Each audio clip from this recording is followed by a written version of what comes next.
Hello everybody, and welcome to the LJL Officially Unofficial podcast. I am your host and co-host. Actually, it's a co-host thing. I'm not the full host for this. This is weird. I'm so used to just being the host. I'm co-host. Host Prime. The Prime host. Optimus Prime. Twitch Prime. If only we had affiliate. We could have affiliate. We just choose not to have it because we're better than that. Because are we? We are. I'm saying. I'll take your word for it. That's what I'm saying. Yeah, exactly. I trust you. Yeah. Let me introduce one of the two men that has been interjecting as much as he could because he wants to. The amiable Initia1ise. Thank you. Greet our listeners and viewers. I'm feeling particularly amiable tonight. I'm with a couple of very stand-up gentlemen. Though we are sitting down right now, so that implement. But there we go. Ethically, morally, they are very upstanding, and they make for great hosts. I'm really looking forward to getting through this episode. There's quite a lot to cover because it's been a crazy couple of weeks, really. It really has. And I am, of course, joined by the courageous Alex Hapgood, otherwise known as Nymaera. As always, I say, introduce yourself as well, sir.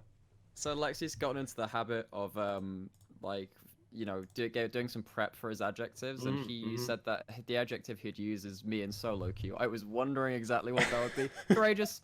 Yeah, that kind of fits the bill, I guess. That's a really nice way to explain the way you dive on Zed, for sure.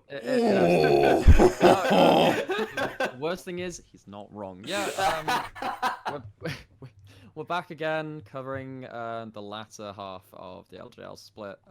It's been a while, so sit in for the long haul. Good to be here. So it's been a really, really hectic few weeks. The LJL schedule means that we basically cover week 5, but then we also have Super Week, which is week 6 and week 7. It's the very same kind of thing. This is not too unusual. Just normally you do this a lot later. For some reason, the LJL wanted to get it all done. Actually worked out kind of crazy for them because we have to talk about the elephant in the room. This is going to be a time-sensitive podcast, relatively speaking. So there is coronavirus, as everybody out there. Wash your hands, stay safe, stay inside, don't go out unless you have to. If you're listening to this podcast, good chance you're already doing that. So pat on the back for you. What is this podcast? Well, if you haven't known already, we are the only podcast still currently covering the LJL over in the English-speaking world. Yes, we are truly that beautiful. We are like Tarek. Gems are truly outrageous. But that's the LJL. The LJL is truly outrageous. But that's... That voice was truly outrageous. I don't know how to feel about that. I mean, I can put on a voice if I want to. It's just, I really don't. I just have this horrible... No, we definitely save that for off-air. Yeah. We hoard that. Oh, if you want us to get a Patreon where we start doing this. LJL Officially Unofficial OnlyFans. Hang on, I didn't know I signed up for this. Oh, Ebby, use your face fucker on me. Give me your thumbs up, sir. No. Oh. That haymaker to our introduction. First you stole the game, and then steals my heart. DetonatioN FocusMe, Nymaera, because that needs to stop. Wow, in the first 5 minutes we somehow got an OnlyFans in there. I'm impressed. I'm impressed. That was unsettling. Anyway, let me get this back vaguely on topic. So, this podcast episode, we are going to be running through the last 3 weeks. That is week 5, week 6, week 7. We're going to be doing a roundup as well as our games of note. So if you are interested or following a team, we're going to be suggesting which games potentially to watch if it's relevant to your team of choice. We will also talk about a mystery topic, somewhat related to our rounds that we will be covering. We are all poised of what's happening. We'll then cover the standings at the very end of our regular spring split. And then we've got some players of the week to be covering. So we're going to be having that fun discussion, which never gets argumentative at all. And then we've got to do it 3 times. No, we never had to redo an episode because we got too angry. Oh god, those are some dark times. There was salt. And then we will be doing our regular Spring Split Players of the Week awards. This is very much numeric. This is not opinionated. This is just kind of compiling all of our information, or data that we have presented for this and then going through. Nymaera is the only one who is aware of the final results. It is going to be a... the maths. He did the maths. Initia1ise and myself, we are none the wiser. In the dark. We will go far more into... Right? Oh, lips sure. Lips are sealed, though. Lexi will be presenting it, so there will be a sense of wonder in the air, hopefully. It's There's hopeful. always wonder when he's speaking. Sometimes. We went over reason. If the microphone's close to my face, maybe. But... that's it. That's exactly what we get. And I'm doing Tarek's voice, like very explicit reasons. Huge asterisks and stars are there. In that wardrobe behind him, there's a full Tarek 5th age armor in there. It's full pink. It's Just the it's the leg goes warmers. I mean, I've worn leg warmers before in my life, and they are very nice. You know the guy. I've had thigh-high boots. I mean, you know Doug Dimmadome. You know the guy with the infinitely long hat. Dibadome. Oh yeah, Doug Dibadome from the Dibadome Import. Yeah. Yeah, exactly. You know that when he's got the infinitely long hat. It's like that outfit, but it's got an infinitely low V. Just keeps going. just keeps going. And there's no size to it either. It's just a bit of material with a V. So, fun fact before we actually get on topic. You know, when they re-released Armor of the 5th Age when they redid Tarek, they actually got feedback that said the V needs to be lower. And they basically took it and went, basically, now with lower V was pretty much the patch notes. Yeah. And it was like, oh boy, well, that's definitely something. It's definitely a well-loved bit of skin work. Tarek has had one of the greatest reworks when it comes to visual reworks. Yeah. Oh, he had one of the worst visual things at first, though. Poppy was pretty terrifying. That's true. Lollipoppy is awful. Sion's the best. Urgot, though. Oh yeah, well, yeah. I mean, there's a lot of contenders. This isn't part of the topic, but this is definitely going to be something we're going to talk about in off-season, when we're in off-season LJL content, because we're going to have a month where we're basically going to have nothing to talk about outside of maybe asking a few pros that seem to be somewhat interested in talking to us on social media. Maybe we're going to nudge them a little bit and be like, hey, would you like the English-speaking world to maybe listen a little bit? Because we'd be interested in talking to you. So who knows? Gonna just leave that there. Week 5. My God. Okay, so for anyone listening, you're gonna hear my voice for a lot of this before you get the other two. So do forgive me. I'm sorry you have to be dealt with me. So week 5 roundup. AXIZ went 2-0. They had their strongest performance so far, and they also took out V3 and Rascal Jester. This is like insane. They were on a tear. Wow, AXIZ. Sengoku continued their streak. They beat DFM, and they were the first team to actually beat them. They also beat CGA that week, and they went on a 4-0 streak. DFM had their first loss to Burning Core, to Sengoku, but they beat Burning Core going 1-1. And the Hawks, looking somewhat worrying, having a 2-0. That's their second 2-0. They went 1-1 in the previous week. This is now a 2-0, losing to CGA and V3. Remember, V3 were a team that AXIZ won, maybe a sign of things to come. Our games of note to watch are, well, AXIZ. If you listen to our episode 5 podcast, we say basically AXIZ, oh my God, we keep going on about AXIZ. Sengoku went 2-0 and it looked really dope. Like, this is a scary Sengoku. Whatever they talked about for their mid-game part, Nymaera was always hammering them for their mid-game. Hammering them. Whatever they've done. They love baseball. They love to throw. Maybe their coaches started listening to our podcast and were like, it's the mid-game. That's where we're fucking up. Nymaera, where were you? We'll have to import you at some point to become an assistant coach for us. Because now they're fixed. They're fixed. Yay. So what are your thoughts of week 5, gentlemen? Week 5 was a pretty active week in the LJL. Yeah. It's some pretty huge moves between the standings this week, right? Because we didn't see a lot of 1-1s. We saw a lot of 2-0s or 0-2s. Mm-hmm. Obviously, AXIZ kind of AXIZ, because they had a really shit first 2 weeks, we were like, well, still got to kind of prove it to us. And then they were like, okay, right, they can take Rascal Jester and V3. You know, at that point they were towards the lower end of the standings. And we thought, okay, this is their chance to go 2-0. But they pulled it off with style. AXIZ were at the bottom of the league at this point. They won well this week, by the way. It wasn't like it wasn't necessarily scrappy. They won well. I mean, like for me as well. Player that I was really impressed with, because we'd been talking about in the week before about how we really wanted to step up, was Initia1ise in the top lane. He'd kind of had a week where he got slaughtered by Ebby. Set was like when he was playing Mordekaiser, he got utterly mashed by that. This week he went with an Aatrox game where he went like 7-1-2 versus Rascal Jester.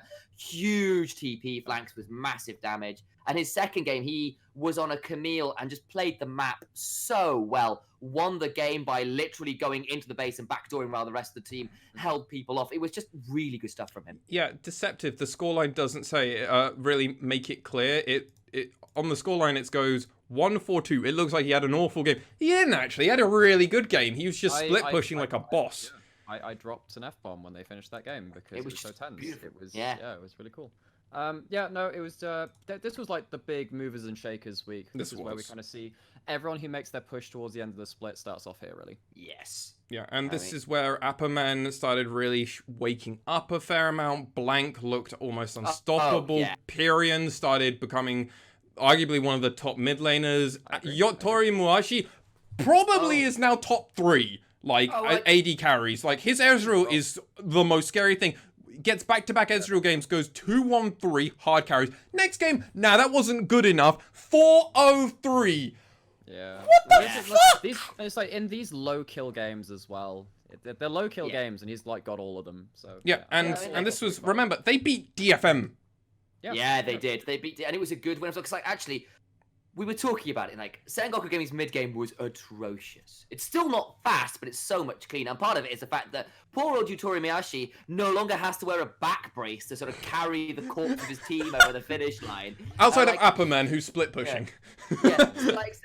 So Blank had some monster early games when 4-0 in the early game versus DFM, multiple kills on the bot lane. Pyrian's looking a lot more clean in the mid, and it just was one of these things where the rest of the team kind of came together, particularly in that early to mid game, where they just suddenly looked so much more synergized. And Yottori Muashi is still playing well, but on top of that, Blank has kind of got his eye in terms of synergy with how he's ganking. Pyrian's looking a lot more consistent. NT's not randomly inting, just good stuff. Put it this way, Sengoku look how I thought they would be at this with my pre-split predictions. Yes. And that's why I was really impressed with them this week. Yes. And that's kind of everything I took from that week, I think. Yeah, the DFM loss was actually a legitimate loss as well. The side of Sengoku Gaming played that very well. This was the start of the Hawks now going on their slight downswing. This was a 3-0 loss streak for them at this point. They won their first game in week 4, but then had lost their second game. And then they lose another 2 this week. Not looking good. Burning Core also took a 2-0 this week and were looking a little bit shaky. It very much looked like it was becoming the Ray Farkey and Want show, and a bunch of the other players weren't always kind of stacking up to the same expectation. They did play against DFM this game, so you do give them a bit of credit for that. But then they also played against Rascal Jester, and they got kind of... They were ahead in gold and everything, but then they still punt it away in the greatest punt of all time. And sorry guys, I lost all audio for a second. That's why I'm back. I'm just telling how Burning Core are the biggest punters so far in week 4, because they literally lost the game where they're almost 10k ahead and then still find a way to lose it. Which I'll always remember as Jester's basic. This is also a point I like to think to just put a pin here, both of you. Put a little pin here for Rascal Jester, all right? I want you to just remember this moving forward. Okay. Let's go on to week 6 for our roundup. So this is where Sengoku keep the fire going. They have another 2-0 week, going to a 6-0 win streak, beating against the Hawks and AXIZ this week. DFM are back to their old ways and end up beating CGA and the Hawks as well, going 2-0 and looking very strong in both of those games in week 6. Arguably the best they have looked.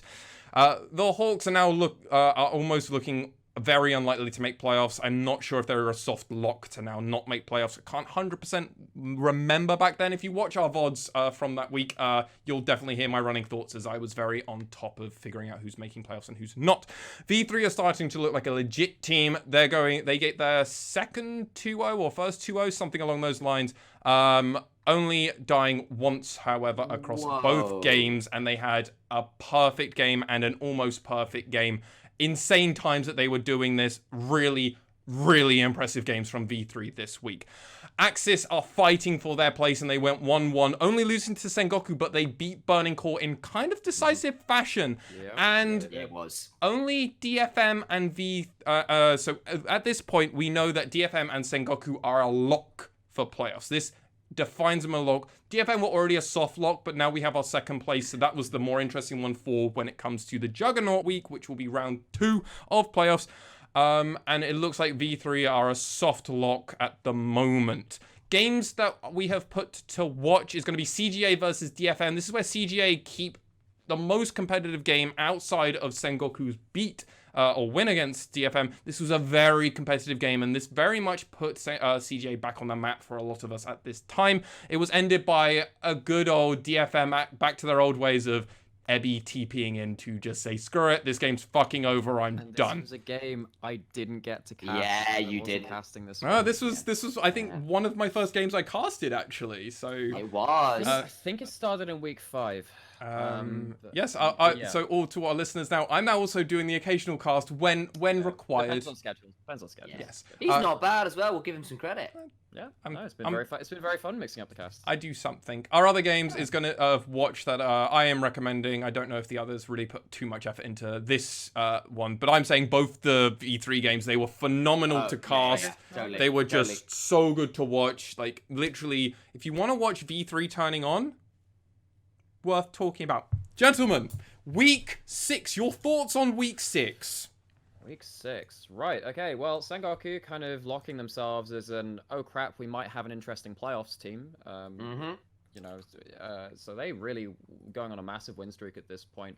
And the Hawks, man. Dude, so if they had won, like, one more game between their last couple of weeks, they would have been arguably in playoffs, I think it was. If they had, they were still fighting for playoffs. Like, because they lost 0-2 in this week, they forced themselves to go 2-0 in the next week. And they're still hoping for a tiebreaker situation. And they're still hoping for tiebreaks at that point. So they've really just kind of thrown themselves under the bus. They lost their way, kind of, as we were saying, somewhere in week 5, maybe kind of towards the end of week 4. They never really found their feet again. Well, not up to this week anyway. No.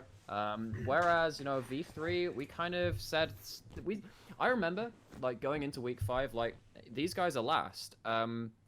You guys need to sort yourselves out, or you need to start making changes. And they sorted themselves out, so they did. I'm like, I mean, absolutely did. Really impressive week from V3 and Sengoku in particular, in my eyes. I agree. I think particularly for V3 as well, like, we had issues where it was basically Boogie needing to get something done in the early game so the team could be proactive and do something. And yes, he's been doing that, but I think also the rest of the team has been kind of stepping up. I think particularly Paz, who was someone I had pegged as one of the better top laners in the league, had been quite quiet over a lot of the split. His Grasp Aatrox raised a few eyebrows on Cats. Yes, from me, yeah. But then, like, he's really stepped up, in particular in week 6 when he went 5-1-3, 2-0-7, did great work. Boogie was still brilliant.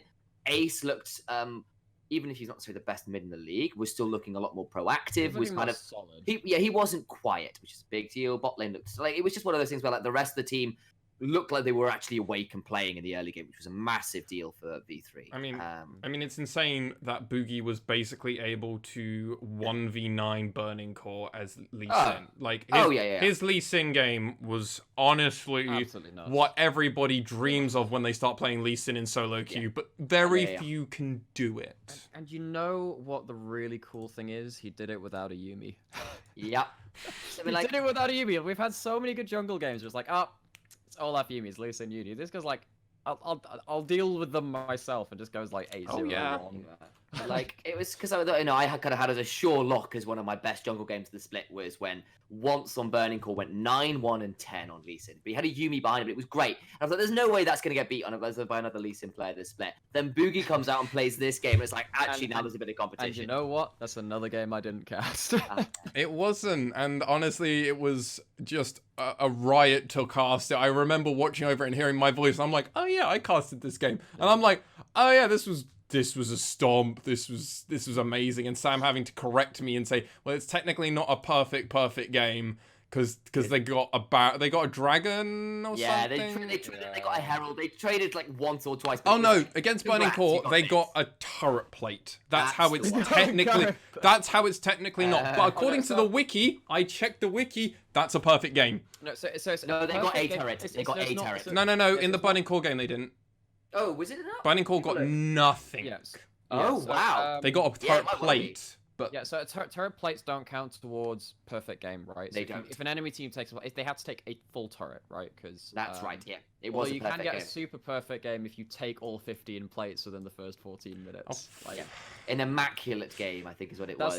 That's like We've seen next like level. two. that We've seen like would be two. hard to even do with diamond players versus bronze. Like that. SKT did it once. SKT have done it Of once, Co- to my knowledge. Yeah, sure. Yeah, SKT would be the team that would do it. Like, it takes that level of team to do it. And it has we to. have seen one other one, possibly. It might have been fucking knows? Invictus Gaming. I think Invictus Gaming might have done it versus SKT. Oh, Are shit, we maybe. Possibly, are we maybe. also Yeah. calling the Russian league a major region? Oh, the Because Invictus. you know where I'm going with that one. Ah. I can play dirty. Ah. Then loads of Oh, teams dear. have had it. It's just a. Oh yeah, wow. That was like 12. Anyway, that's it. I also want to just get my pin out and tell you guys, remember Rascal Jesters, that pin that I told you to remember? I remember. They Remember beat that? Got it written down. CGA Oh, yes, this they week. did. And this was the game where, remember, Aria basically was hard carrying, but Vivid playing Oh, Blitzcrank. A chef's I miss kiss it. Blitzcrank ultimate goes, no Aria, you do nothing. And then what does the rest of Rascal Jester do? Go, Ninja. "Oh, motherfuckers! And then like Ninja has like a 4-item Azir and a choke point at that point. He's like, wait, they're Yeah. silenced? That's free real estate. And it's Yeah. like one team fight ends the game. And it was that's where our Discord emote, if you're interested, check the show notes for our Discord link. We have now got an emote which is sad Aria from that exact moment after, because really? he is so dejected. Holy crap, really? That is why I keep using the sad Aria emote, because anytime I'm really sad and dejected, I go, oh, Remember that game. remember that. Yeah. 9-1-5 and he loses. That He was was- his one death. One death. was He'd silenced built a Medjai's monster. that game. He'd built a Medjai's. And the rest of his Loses team have basically a pretty quiet game outside of Yoshi, basically. Yeah. And like, Grendel also took I'm- 3 I'm- kills.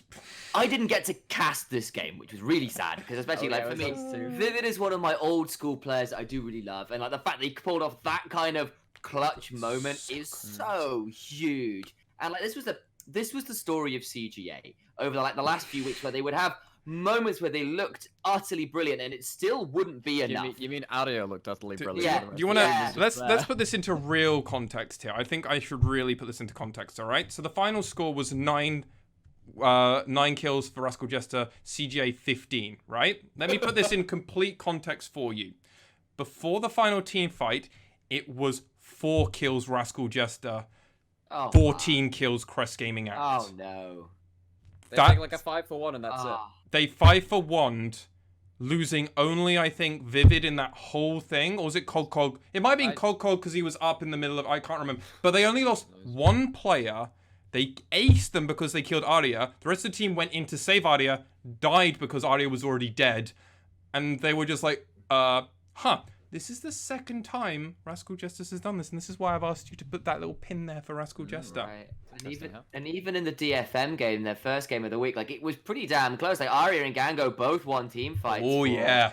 Both won team fights. Like there was one point where like they killed Arya, who was really fed on the Echo, and then DetonatioN FocusMe were following down afterwards. But there was Gango on this Callista who kited like a boss and like got like a triple kill or something into like, I want to say maybe it was a. Did they get a Baron? No, they didn't get a Baron out of it. But like it was that kind of thing. Oh, I think we it was saw- due to Pon ulting, and they just collapsed. I think it was a aphelios ult that kind of Yeah, ended it with but- Steel doing a perfect ult as well, and then that was basically it. And it was one of those things where like we saw multiple times where CJ was like, yes, it's going well, into one moment you go, oh no. Oh, it was also Tarek Dazzle onto Yeah. Arya, which Yeah, it was huge. which killed him because that was the couldn't- only way couldn't outside of Cassiopeia ulting that they actually had a way of hard killing Arya without Arya going Echo ult, no, redo. Pew! Yeah, so it was another, one of two another game I things. didn't get to cast. So. I Oh know. shit! Did you not cast that? Oh No, my it was me god! and you, buddy. Also, Oh. worth Me and knowing you. that my miasma stops Echo ult as well. The Yeah, it cast does. miasma. It Does it? So I wasn't Yeah, sure of ground that it. with the It technically grounding. It technically counts as a movement ability. It's really fucking What? weird. Fuck off! Yeah, it Yeah, does I know. relocate you. It does. It's a Anyway, relocation ult. Yeah. That is what it is. Okay. Time flows, That's all it's I've clearly got from movement. week 6, really. Yeah. Oh yeah, you didn't cast much of week 6, did you? My good sir. I cast like half of it. Yes. They Week were 7 like though, you boys did cast almost all of We it, did. if I remember. Good. So back Yep. to Well it. done. Week 7 roundup. Rascal Jesters, after going a few weeks of 1-on-1 with nothing huge to come out firing, go 2-0 in the last week, beating Sengoku and the Hawks, closing the lid on any chance for the Hawks to actually get out of last place at the end of week 7. This also means Rascal Jester are going to be placing against one of the lower placed teams. They actually lock up this spot with that second win. Rascal Jester, yeah, they can't go any lower than 4th place, but they are locked for 4th place, so they're happy there. Burning Core going 1-on-1 means they still have a chance if things work out, and if CGA or AXIZ go 0-2. Now, AXIZ did lose to DFM in a very fast game, actually the fastest game of the LJL, that being 22 minutes and 42 seconds. That's sadly the fact that I said on cast, because I actually casted this game. I remember casting this game and going, or no, I didn't cast it. I was just on host duty, but I was able to give you the stat going, yeah, that is the fastest game in LJL Spring Split. Yeah, kind of tilting. CGA and AXIZ then have the fight off, because they are actually fighting in for their game as well. Crazy narrative story arc going on. Honestly, it was such a hype thing that it led to this. CGA and AXIZ are fighting for that playoff spot. The winner will lock a playoff spot. And that will be 5th place. It doesn't mean much, that 5th place spot, but it's a lock. AXIZ win. And there's a huge playoff feel-good moment. All the players come out. The coaches start hugging each other.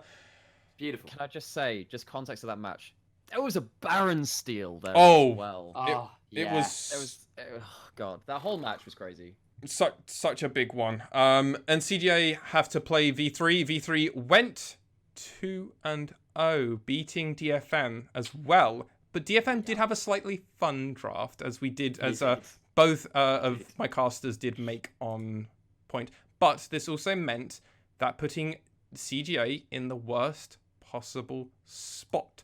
What this meant is we're through to a tiebreaker. And that's going to be CGA facing off against Burning Core. Now, our games of the week for this week is going to be Sengoku facing off against Rascal Jester, almost having a perfect game for Rascal Jester. And remember, this is Rascal Jester having an almost perfect game against Sengoku, the 2nd place.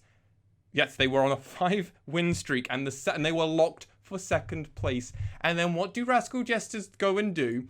After they've had a few quiet weeks of kind of turning more and more online, they have an almost perfect game. And how is it almost perfect?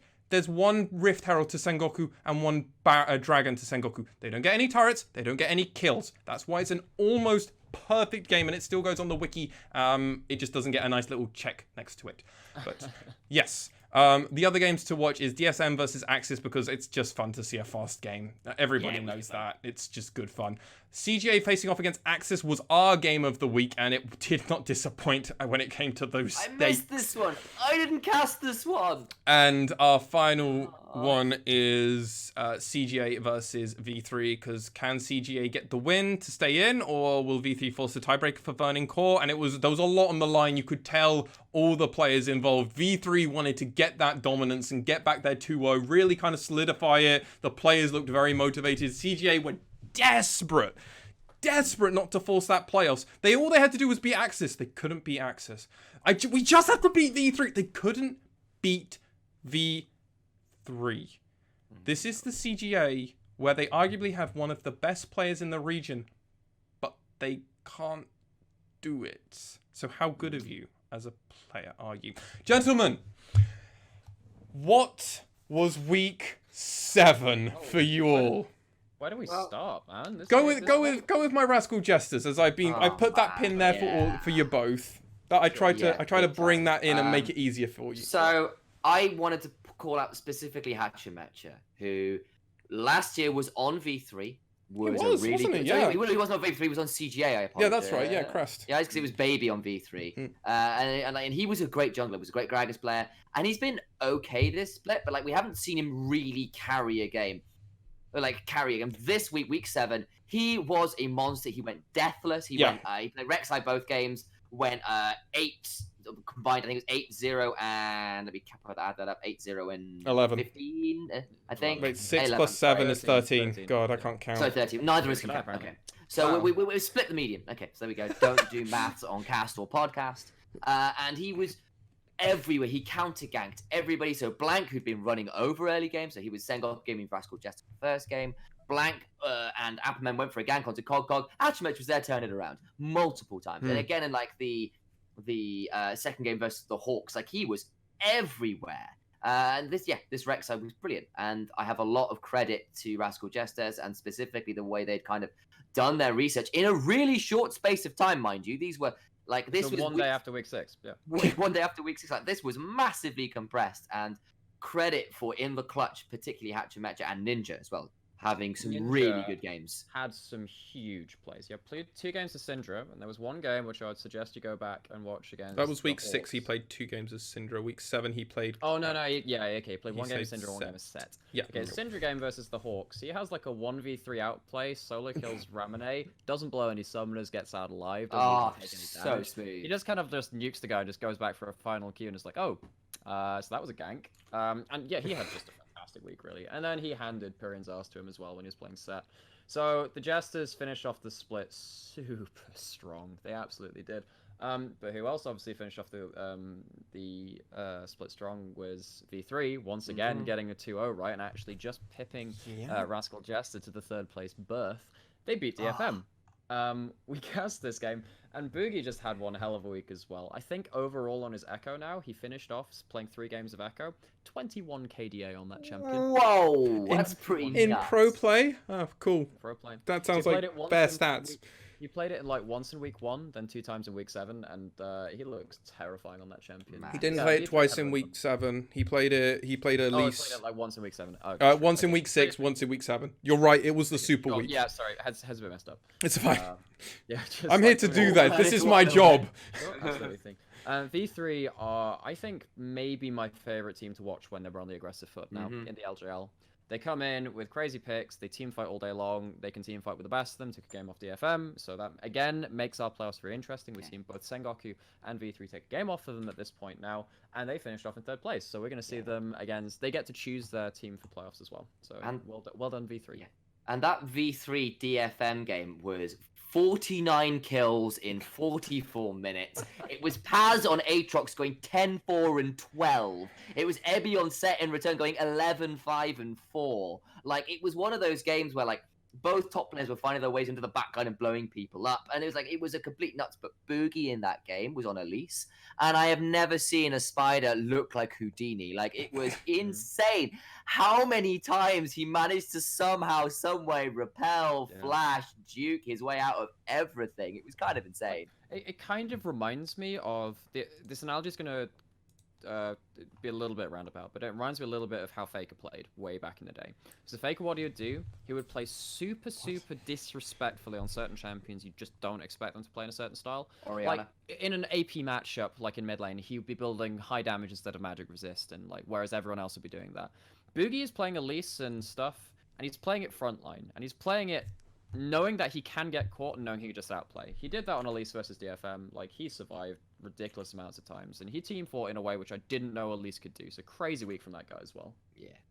Yeah, and I mean, this is a week also where we had a playoffs, like lots of playoffs was like the whole narrative of week 6 and week 7. This was a week where we saw the Hawks fully get kicked out, going 0-2 at the end. Huge loss streak to end it. Just not the Hawks that started. This was a very different team. Or arguably, it's the same team. The problem is everybody else has figured out how to work as a team, and the Hawks haven't. They're good individual solo queue players. Problem is, when you ask them to work as a team, for whatever reason, it wasn't gelling, and there was just none of the players were playing like they used to. None of them. I'm sorry. Yeah, and it's sad to see the Hawks go, because they're also none of the LJL teams are boring to watch at this point. Sometimes some of them had off weeks, but the Hawks were always aggressive. They, ride hard or die. They did die in this last week. They went 0-2 again. They needed to win both games. They won none of them.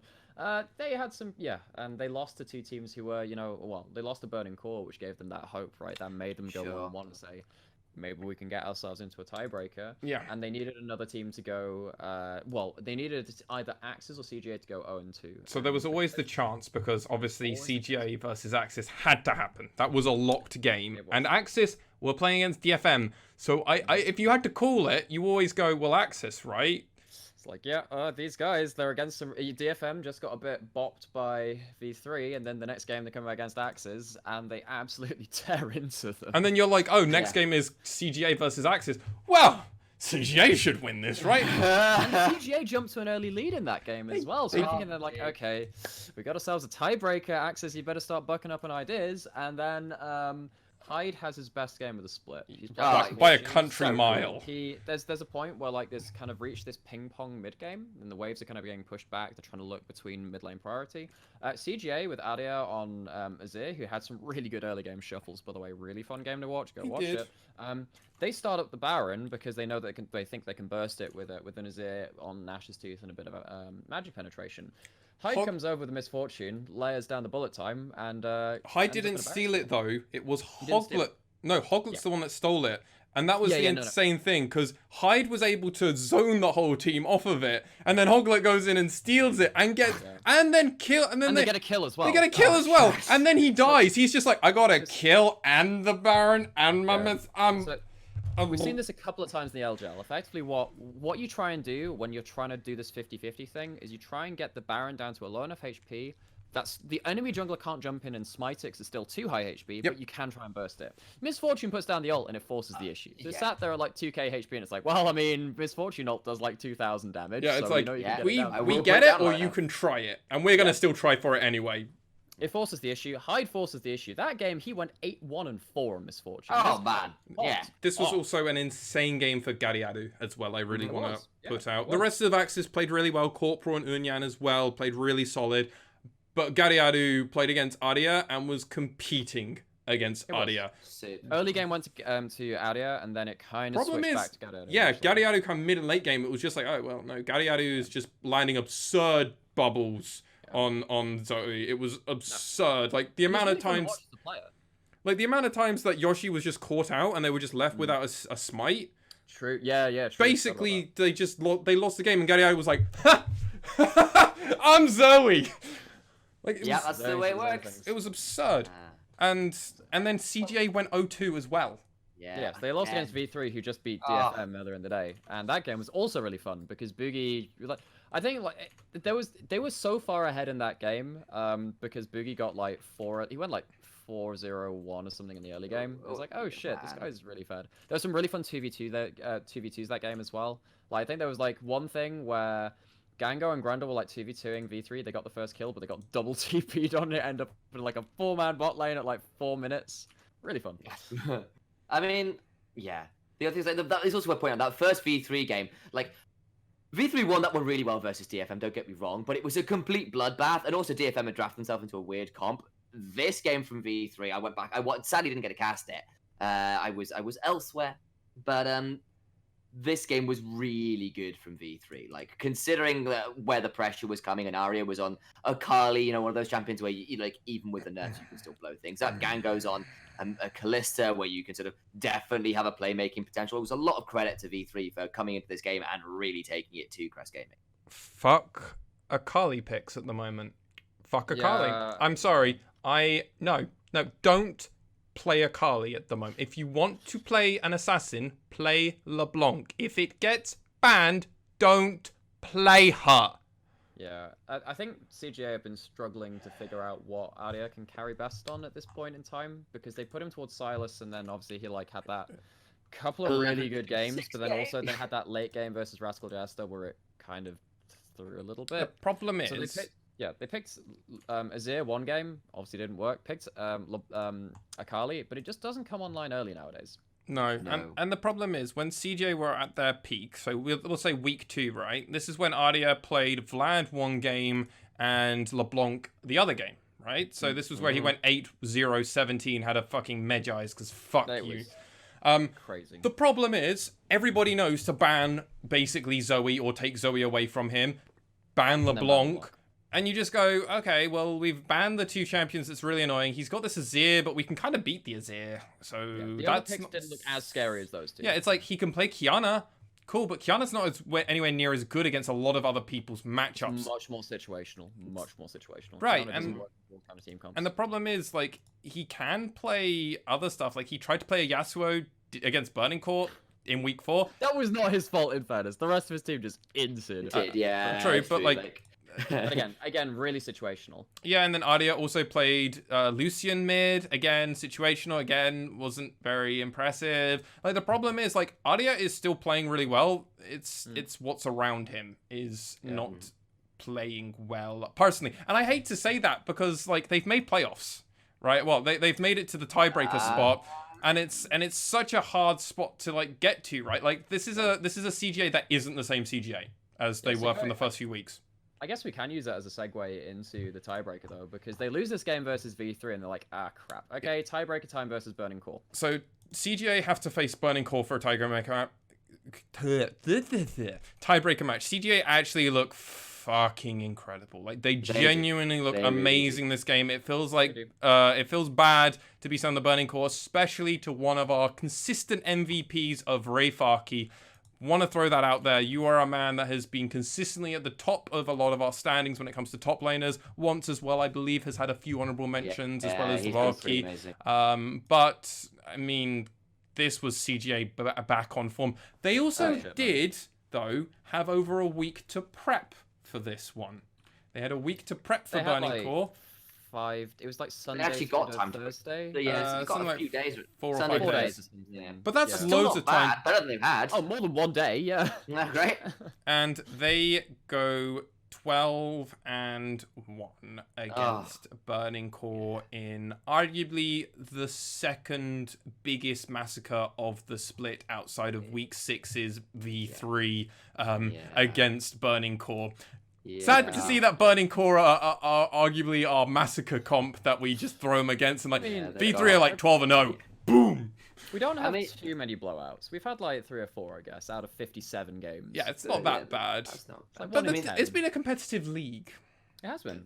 This one was particularly brutal, I think, in some ways, because we had said before the matchup that, you know, once CJ needs to be worried. CJ needs to be worried because specifically once has been one of our better junglers. Has run over a lot of early games, and you know Yoshi even being able to figure out the pathing for steal, which is like kind of a big deal.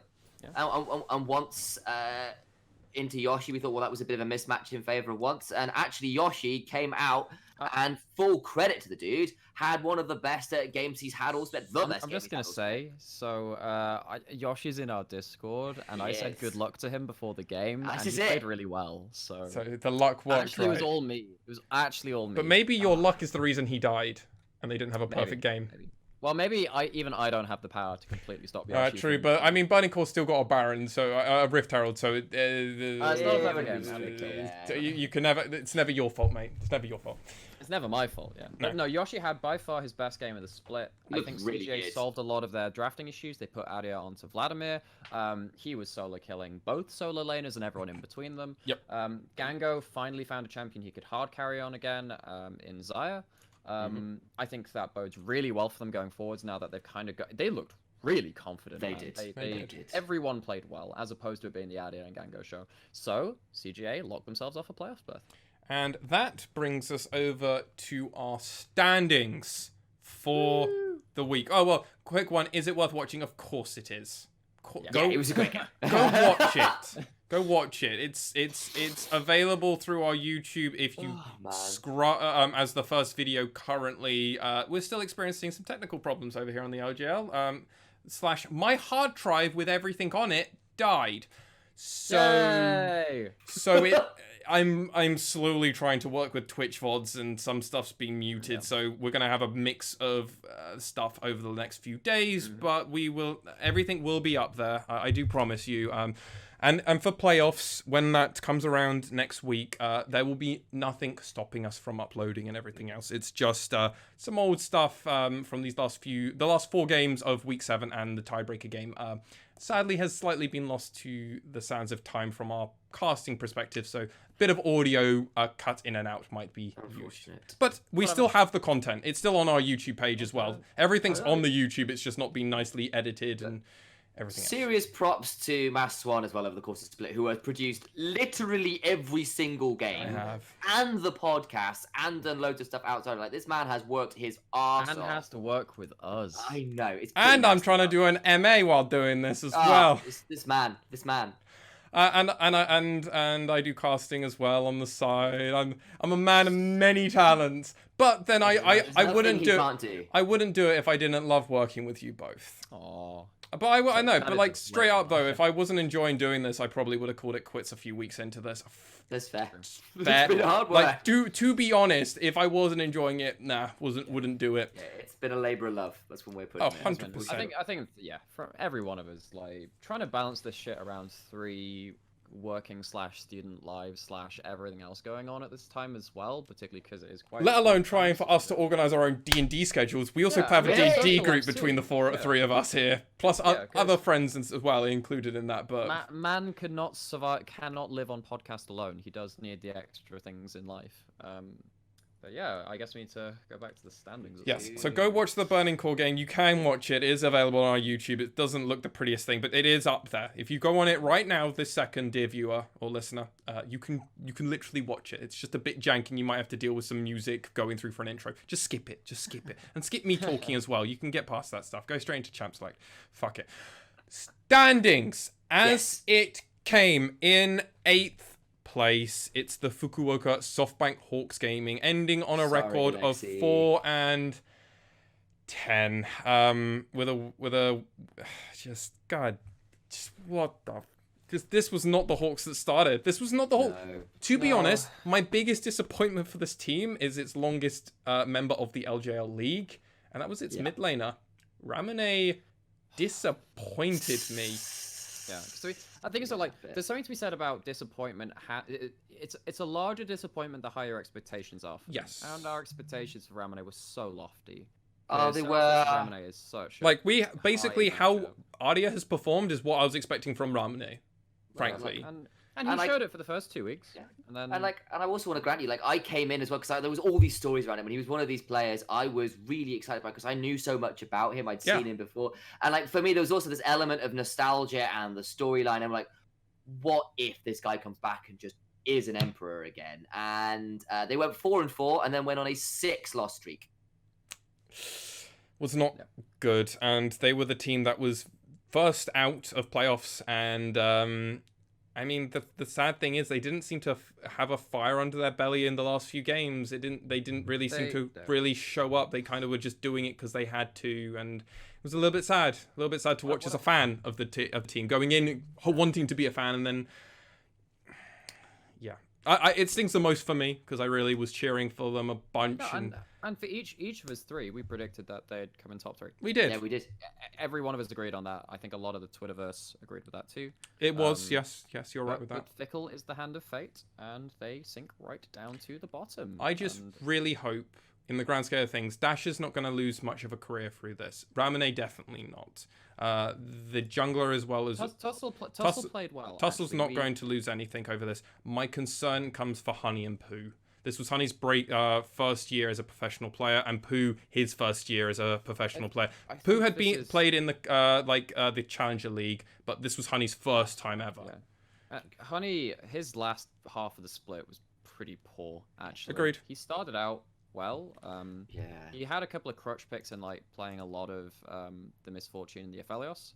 The last half of the split, even those weren't working for him really, and I think this is the perfect storm of a team that is lesser than the sum of its parts. A lot of these players we had high expectations for never really turned it on in terms of the drafting towards the last half of the split. Pooh, we had some actual really good words to say about, actually. He had arguably the best Brawn player in the league, based off of some of his games. He had some good defensive picks. But like outside of that, it's just like, what do we do? Yeah, and but even then, that was like earlier into the split. This wasn't late game into the split. This was a poo that we were like, oh, your Braum in your game against Burning Core went 0-3, and it didn't even look like you really saved Honey a huge amount. It was like, it was good play, but Yeah. But on more upbeat news, and it's weird to say upbeat, Burning Core falling in 7th place with a tied win rate with the other, the 6th place spot, but going 5-9. Pretty good showing from Burning Core. I mean, they fell exactly. I think this is the only team we all predicted to be 7th. We're doing an episode all on our actual predictions later, but worth mentioning. But 7th place, Burning Core. Decent performance. Frankly, they're going to kick themselves. They're going to kick themselves, and I will tell you exactly why. There were 2 games where they were solidly in the lead, maybe 3, and they threw it horribly. Like, there were multiple games where once had got crazy leads from a jungle. The team was running over everything. They had thousands upon thousands of gold lead, go for fights around raptor camps with no vision, and die and lose the game. But CGA are happy for that, right? Oh, yeah, they are. Yeah, they are. Yeah, Burning Core are better than the 7th place finish would suggest. I mean, they are 7th. I think they are deservedly 7th looking at the other teams above them. Yep. It doesn't mean that they played bad. Ray Farkey in the early weeks was probably our top laner to watch. This guy on his Gangplank was absolutely nuts. Obviously, like, he had a Gangplank game in the tiebreaker. Didn't look as impressive there, but, you know, sometimes you're at the whims of the game and the game goes against you. Once also had some crazy early games and the like, but yeah, they just never really had a handle on their win conditions consistently. They didn't, and it was just a kind of nature of the environment. Though, that other playoff team that they did play against, congratulations, though, to our first team that we're talking about, CGA. Round of applause. Well done. 5-9 as well as Burning Core. I'm sorry, this was a terrible split by them. This was actually an awful split. It was so close to disaster. They almost didn't make it. This was a team. They ended on a 4-loss streak. They ended on a 4-loss streak. This was a team that you expect, right, to go probably mid of the table, maybe upper half of the table. Yeah. And then, especially from their first few weeks of performance, and then, oh god, are they now not going to make it? And we were talking about this at the end of week 6. We were like, oh god, are they not going to? Oh god, is CGA not going to make it?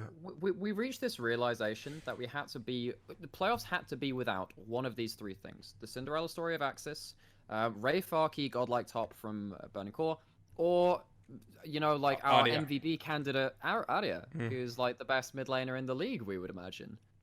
And then it came down to a tiebreaker between Ray Farkey and Aria, and we were like, holy shit, we have to lose one of these guys. This is real. We actually have to realize one of these guys is not going to be in playoffs. And it was for the first few weeks of the split, it was the Aria and Gango show. Feet occasionally nap. And then it basically became the Aria show. Where this man was desperately trying to get his team some wins, and there were some real heartbreaks for CGA. There was some of those games. Week 6 and 7. That Rascal Jester's game. The Rascal Jester game. I feel bad for the whole of CGA there, because you know they all went for it. You know the cool. You know how you can just feel the voice comms. Save Aria was probably being screamed. They were probably all of them committed. At least they all died as a team. Like effectively, the last team fight was them trying to pick off Hachimetra in the jungle, trying to pick off this guy. Yeah. They didn't quite manage to do it. They overchased into a choke point. They had no ultimates left, and it's like, it's that kind of moment you realize the team fight's gone. You know the game's gone with it, because like you're up against like a late game AXIZ who's fantastic at pushing turrets. They have their AD carry alive as well, and it's like, it's done. Wait. That means playoffs is. That means we need to do a tiebreaker. Oh yeah, it was rough. And like it was just, as a kind of last point on that one as well, I think there was just something about the way that Crest were like in that spot where the fact that they had gone to the tiebreaker was just really like the fact they pulled it off in that, having been in a space where they were kind of struggling under the clutch situations and they came out on top anyway, was big stuff. So like serious congrats to them winning that tiebreaker, because that could have been really bad. I was worried for them big time. But no, they did win, and they finished in 6th. They did indeed. Our 5th place team, the team that we all had pegged for last, we had no hopes of, only had a mid laner and a top laner for so long. AXIZ. 5th place with 6 and 4, beginning on a 4-0 loss streak, just to really put it out there how insane this team has come. If you then go give them 1-on-1 weeks in that one, they end up going 9 and 5. They tie Sengoku if you take that 4-0 loss streak. Oh no, they tie with V3. They tie with V3 if you give them 1-on-1 those 2 weeks. How fucking insane is that? And you know what's even crazy about that is if you think that, okay, if you look at that record and that you take the 0-4 and you make that into a 2-2, so then they're equal with V3, that's about where I pegged them in my head, actually. Yeah. You know, they did decisively lose to Sengoku in the last couple of weeks. But then, like, if you put them up against V3 and you're like, all right, yeah, sure, I could see that. I could work that out in my head and say they're about on that same kind of level. What a great split from these guys, though, actually. Like, I try and remain caster unbiased. I mean, obviously, like, it's okay to do it to a certain extent. Say, hey, like, look, I'm a really big fan of this team or whatever. Think of Monty and T1. Like, well, KT, he's actually a KT fan, actually. Oh, true, but he also was the... That was SKT. He was also the SKT rail man. Hype train, exactly. Now, he's just a Korean Flaisho enthusiast, you know. Not anymore. Not for Riot. Not, sad times. No, CSGO now for that, man. Anyway. But yeah, no, AXIZ, I love how their strategies were unique right from week 1. I think that they are arguably one of the better better drafting teams out there for the LJL. They continued... well, sorry. Actually, Sam, do you mind just... so AXIZ for us, where we had these conversations, like, even when they were losing games, we went, we really like that draft. It was sort of things that we saw, like Tristana mid with the Karthus jungle, where the Tristana would jump in, put out her burst combo, and maybe leave someone about 10% HP, and then the Karthus ult comes down and executes skill, and you go, that's really clever. Well, and also, like, remember back in week 1, they were the only team, I think the entire split, that played Rise, right? Week 1, they played 2 Rise games. That shows that, you know, you have... When you play Rise, it means you want to start playing a different kind of style that is a 1-3-1 with a more of a scaling. And they were doing this back in week 2, Week right? 1. That was week 1. That was that week 1. But, like, this is a team that always stuck to what they wanted to do, and eventually they figured it out. They took an 0-4 streak loss and then came back strong, and then 2 weeks later go 2-0 and arguably become the team where not only do the viewers, because the Twitter polls for them winning went from like 5% in the first few weeks to actual favorites and like giving everyone credit and going, nah, we want them to win. Not they think they're gonna win, that we want them to win. And when you get fans going, I think, instead of going, I think this, to I want this, you've got such a beautiful story and team and everything going with it. Also, shout out to goes Corporal and stuff. It does. Interacted with us a little bit. Shout out to Corporal, who's interacted with us a little bit in Twitter. We love that guy. Really want to be honest, any of the pros, Yoshi, who's in our server, like any pros that has interacted or even liked a tweet or anything, like and Paz from V3. I mean, Gang's had a bit of interaction with us. Like, I mean, all of the pros. Like, honestly, it's been fucking doped already. It means the like, we started this, like, literally 3 months ago, and we're already getting some like, at least, like, pros going, that's cool. And it's just like, some validation. It validates us. It does. Validation's important. Another team that has helped validate us, and I mean, that pin is now coming fully out now, and you can take the post-it note down and read it thoroughly through. Rascal Jester, 4-4 in 4th place, finishing 7-7. What a turnaround I feel like for Rascal Jester in these last few weeks. They figured it out. They did go 0-2, remember, 1 week, but now they figured out their momentum and ending 2-0 and having a perfect or almost perfect game versus Sengoku feel pretty good. I feel really validated. I feel so vindicated by this because remember after week 2, they'd gone 1-3. Yes. But like they'd looked good against the current top 4 teams. I was like, they took a game off of CGA. They did really well in some of these other games. And then, like, I was like, these guys could make a shot. But remember, the top 3 still had the Hawks. Yeah. They did at that point. Yeah, there was a very different time. Very different. I was sat there just thinking, like, hey, these guys look pretty good against tough opposition. I really want to see these guys pick it up in the mid-split. They didn't really do it in the mid-split, and then they kind of dropped off my radar again. Then, like, seeing these rundowns, like, put a pin in that. Put another pin in that. Then they turned it on big time. Oh yeah. Split. I think that this team, so they have the most unique mid lane picks of any league, of any of the teams. They had like 13 or something by the end of it. Super interesting. Only the one behind them was Lethality, like... poke, Varus mid. Oh yeah, I'm down for Oh that. yeah, these guys played everything. They picked Ziggs against DFM when they were the Ziggs team. That was BM. That was just like throw my dick on the table and go, what? What? If we lose, we're taking your boy. Yeah, and then they also have Art, who is one of the best. He's a homegrown LJL AD carry as far as I'm aware, and he's had his own unique AD carry champion pool. They've been playing so much around this style. They played stuff like Lissandra Jinx. They had like some really cool stuff. I'm so impressed by their versatility, and they've ended up getting into playoffs. I'm really looking forward to see them playing against some of the other teams. Yeah. I also want to say, like, I feel like a Savant. I called it. I said they were going to start the split badly. I was expecting a lower start. You said in summer. I did, but I said they were going to get better. They just did a little faster than I expected. No, this is them starting. This is the beginning of the engine going. They're going to win playoffs, go to MSI, win MSI, and then come back, win LJL undefeated. They're going to be like one of two regions performing in MSI. We'll have everything else to shut, but they'll do it. It's just MSI information will be updated routinely through our Twitter. You can also find information via our Discord. Anyway, Segue, go to you, Initialize. Yeah, so it's just like, I don't want to go too far because we'll do this next week when we're talking playoffs. Of course. But like, I think that the experience on the Jester, because all these players are massively experienced. Like Ninja was playing on WE back in 2015. You're looking at Vivid, who's like one of the OG members of the league. Art's been around for ages. You know, like this is a team of serious experience and serious talent, and it showed up in the way they played the latter half of the split, where they just looked so composed in these high pressure matches in these last 2 weeks, the last 2 weeks, well, over 2 days, where they just looked so much more put together than a lot of the other teams in the league. Agreed. V3 Esports at one time were tied for second last place. And then because of how games work, were actually once tied for last place because AXIZ played their games first. Yeah.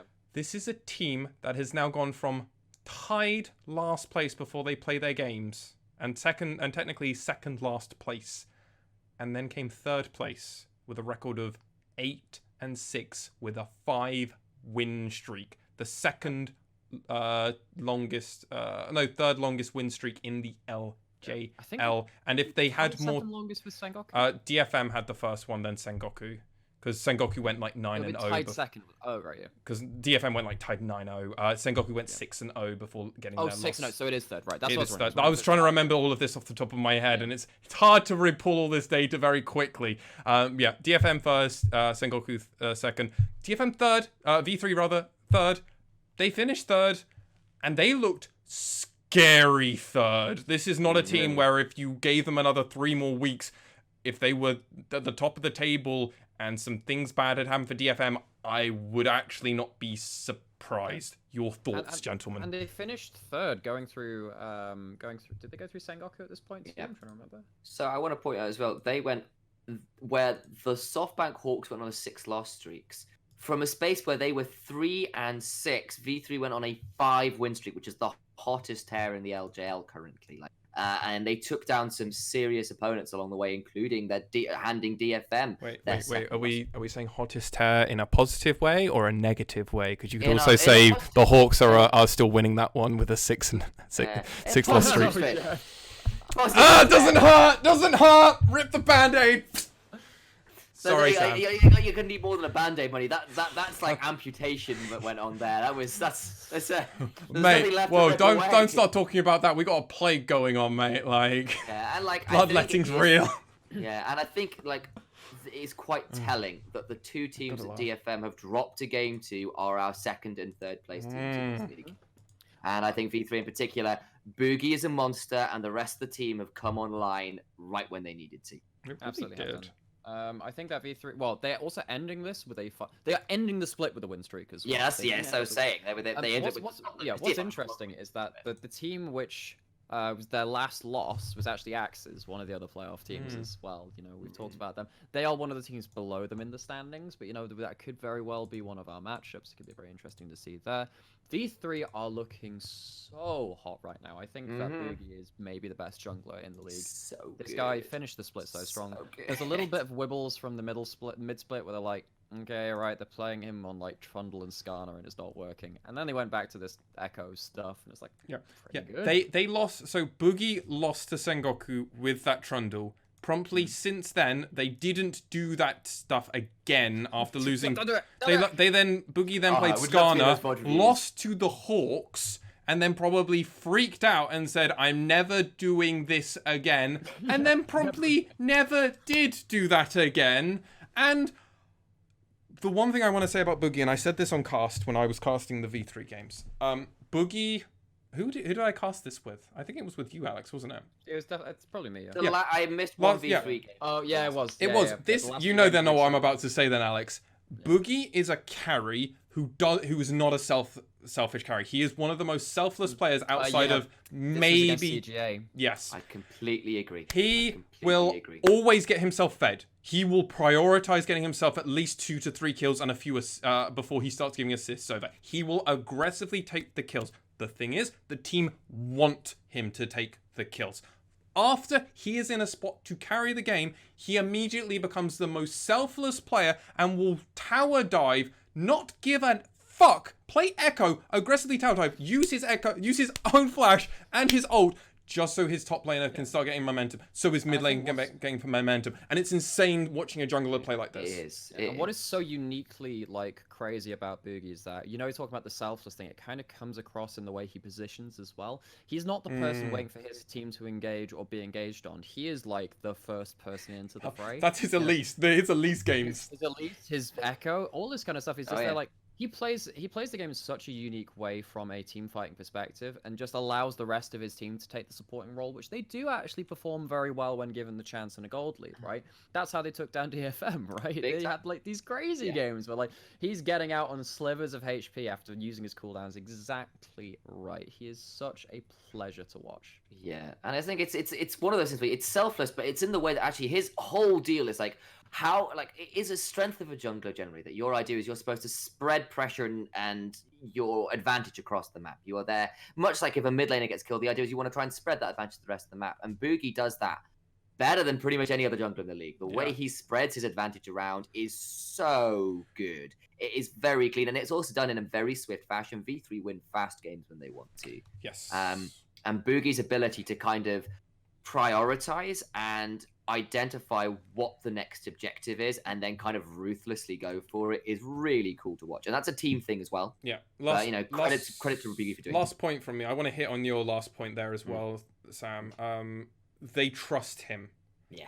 There's huge trust balls in the team of V3. They will live and die by Boogie, but they've seen by living by him, all the success comes with it because there is zero hesitation, especially in these latter games. When they have perfect games, there's no hesitation from the team. Whoever's making the shot calls, I would love to know who's making the shot calls because it's probably not Boogie. Probably not. You don't want your carry to be the shot caller, normally. You want it to be a supporting a role. I wouldn't be surprised if maybe Reina, that's a support player, right? Yes. Yeah, I wouldn't be surprised if Reina is probably their shot caller. Sometimes it's a collaborative thing. Might be. But there's normally got to be one voice that cool. It might be Paz. Honestly, wouldn't be surprised if it's Paz because he's got the tenure for that. He also had, he had the finals appearance last. So sometimes, but there has to be one voice at the end. Yeah, the wisdom is you never want it to be an AD carry. The wisdom is don't have it be an AD carry. Because what happened when Double Lift was that? Yeah. Reckless too. He didn't like it. Oh god, fuck yeah. And Sam, I wasn't a fan of it. Reckless, you're a great player, but fuck you as a player, as a cool. I mean, honestly, the thing is, it's such a thing about chemistry with the 5 players. Yeah. And however it's working very well for them. Yes, it is. Speaking of teams, it's working very well for second place team, huh? Goku. Oh my god. In Apperman we trust. Wait, no, it's not just Apperman we trust. The team we trust. Sengoku, second place. With a win of 9 and a loss of 5. very strong performance from them. Taking down DFM, had a few hiccups, as we did say, their game against Rascal Jester. Ooh, there is still a bit in their armor. They still do bleed, even though they were on a 4-5-0, 6 something crazy win streak going into this. But Rascal Jester, as we said, looking strong. Sengoku, though, second place, well deserved. Looking up that spot a very long time ago. And the way I describe this team is the team with like the most solid grasp on their win conditions when they go into a game. The games where we see them kind of get stalled out, like we saw one game which was like that against DFM when they picked the Olaf Yumi. We did. And DFM, that game showed that they kind of had that on there. And then against Rascal Jester, it was just kind of, that was a bit of a shit show, really, so we won't talk about that one. But I think that this team now is playing with confidence, and their mid-jungle duo is maybe the best in the league as it stands. If there is an argument to be made about that, as a duo anyway. DetonatioN was always waiting for someone to give him a little bit of a pressure valve, because he was the consistent performer alongside Appaman, and now they have it. Yeah, they do. And we knew it because we've known it from Blank from across his whole career, that this guy has at points been one of the best junglers in the world. Like, you know, he was the Blank Knight. He was this guy who was replacing Peanut for his Lee Sin play. Peanut, who was this monster on Lee Sin. And then you had, like, but Blank was that damn good. And then we've also seen him be Agent 612, where he just gets nothing done. And towards the end of the split, he has been on fire. His Elise early games in particular were pretty monstrous, and Pyrian looked a lot more consistent, and Yutori Mayashi was staying alive and putting out pretty disgusting numbers, and like his KDA must be pretty insane at this point. And actually, he's got the highest KDA in the region. There you go. I am struggling to remember the last time the man died. And I mean, this was a team that was built around Reina and Blank. Everybody else in these roles has come second. Sorry. Okay. Second highest KDA. But my point still stands. This was a team that was built around Blank and Reina, and they filled the slots with Appaman, with Pyrian, and with Yutori Muashi. This was a team that, on paper, actually looks really, really solid. It just doesn't initially look it. Oh, wait, no. Fuck me. Oh, my God. I'm fucking stupid. Reina's not in the team anymore. He's in V3. God. Okay. Just shoot me. It was just Blank. They built a team around Blank, basically. And, I mean, can't say second place isn't working very well. Yeah. So like Yutori Muashi literally has died twice in 6 games. What? What the fuck? What? He died once. He died once versus DetonatioN FocusMe in week 5. Because DFM. And you went. Yeah, and in week 7, he died once versus the Jesters. Yeah, and the Jesters ran over that game and said Appaman went 0-5 and 0, Blank went 0-4 and 0. So like the fact he everybody died to die in that game, like everyone else was like. Oh, you had like 2 deathless Senna games when he's playing like the fasting Senna. This was, yes. So Yutori Miyashi has been one of those things where like he was a bit quiet towards the beginning. So he was good, but he was a bit quiet. Yeah. And there was one game where like they had I think it was versus the Hawks. Where Ramade managed to get LeBlanc into a bush. They knew the LeBlanc was there, and he still walked into the LeBlanc and died. And it was sort of like, that wasn't great. Since pretty much then, this guy has been... untouchable. One of, if not the most consistent AD carry player. Like, in that horrific V3 Sengoku monstrosity of game we don't talk about. The Aphelios game he had, yeah. Like, he had an Aphelios game where he went like 8-0 and something, and was, like, this is the kind of caliber of player he is. And it's great to see he's got a team around him who are caliber of player, would you say? Oh, God, no. Okay, with that, I'm going to move on to our first place team. God, that was one of your worst ones. You're getting a warning for that one. That's a warning. I'm going to need this break after this one. But our kings, our emperors, DetonatioN FocusMe, 12-2. They had a 68 win percentage. That's absurd. 56, yeah. One of the top teams when it comes to win records in regions. Just alone, there's few teams that have better region win percentages outside of those which do insane things. DFM, outside of having a fun draft game and losing a legitimate game to Sengoku, looked absurd, and they only got stronger. We've said, Rascal Jester have been looking stronger these last few weeks. V3 have been looking, AXIZ, Sengoku, all these teams have been looking stronger these last 2 weeks. Who do you think makes them look so much stronger? Detonation still beat them all. Yeah. DFM are scary AF. I'm legit terrified for the rest of everybody else, because this is a team who has been performing so well over the last few weeks. Like, I honestly don't know. And it's not surprising that they're at the top, frankly. Yeah, I completely agree. Well, I'll give my brother a second to just go grab a glass of water. He's got a bit of a cough. Yeah, like, it's one of those things where, like, DFM have always had good players. We've had great players. And they came in with pre-existing synergy, which gave them an early boost in the split. Sure. Then other teams caught up, and DFM's macro really improved. They picked him, they remember their coach is XHLA. He's ex-Zubu. This guy is one of the Korean the best coach coaches in the region, maybe? Yeah. And, like, it's definitely up there. And, like, it's the things where, like, the way they play the map, like, there was that the first game versus Sengoku when it was an Olaf Yumi and an Infernal Drake, and they still ran rings around them in terms of the map movement. So stupid. So good. Yeah, they gave up Dragon Soul knowing that they could still win if it went out late enough. Yeah. Because that's how good. So where the team is, like, what's making them very scary is I don't think there's another team in the region that plays the map as well as DFM. Now, do they have weaknesses?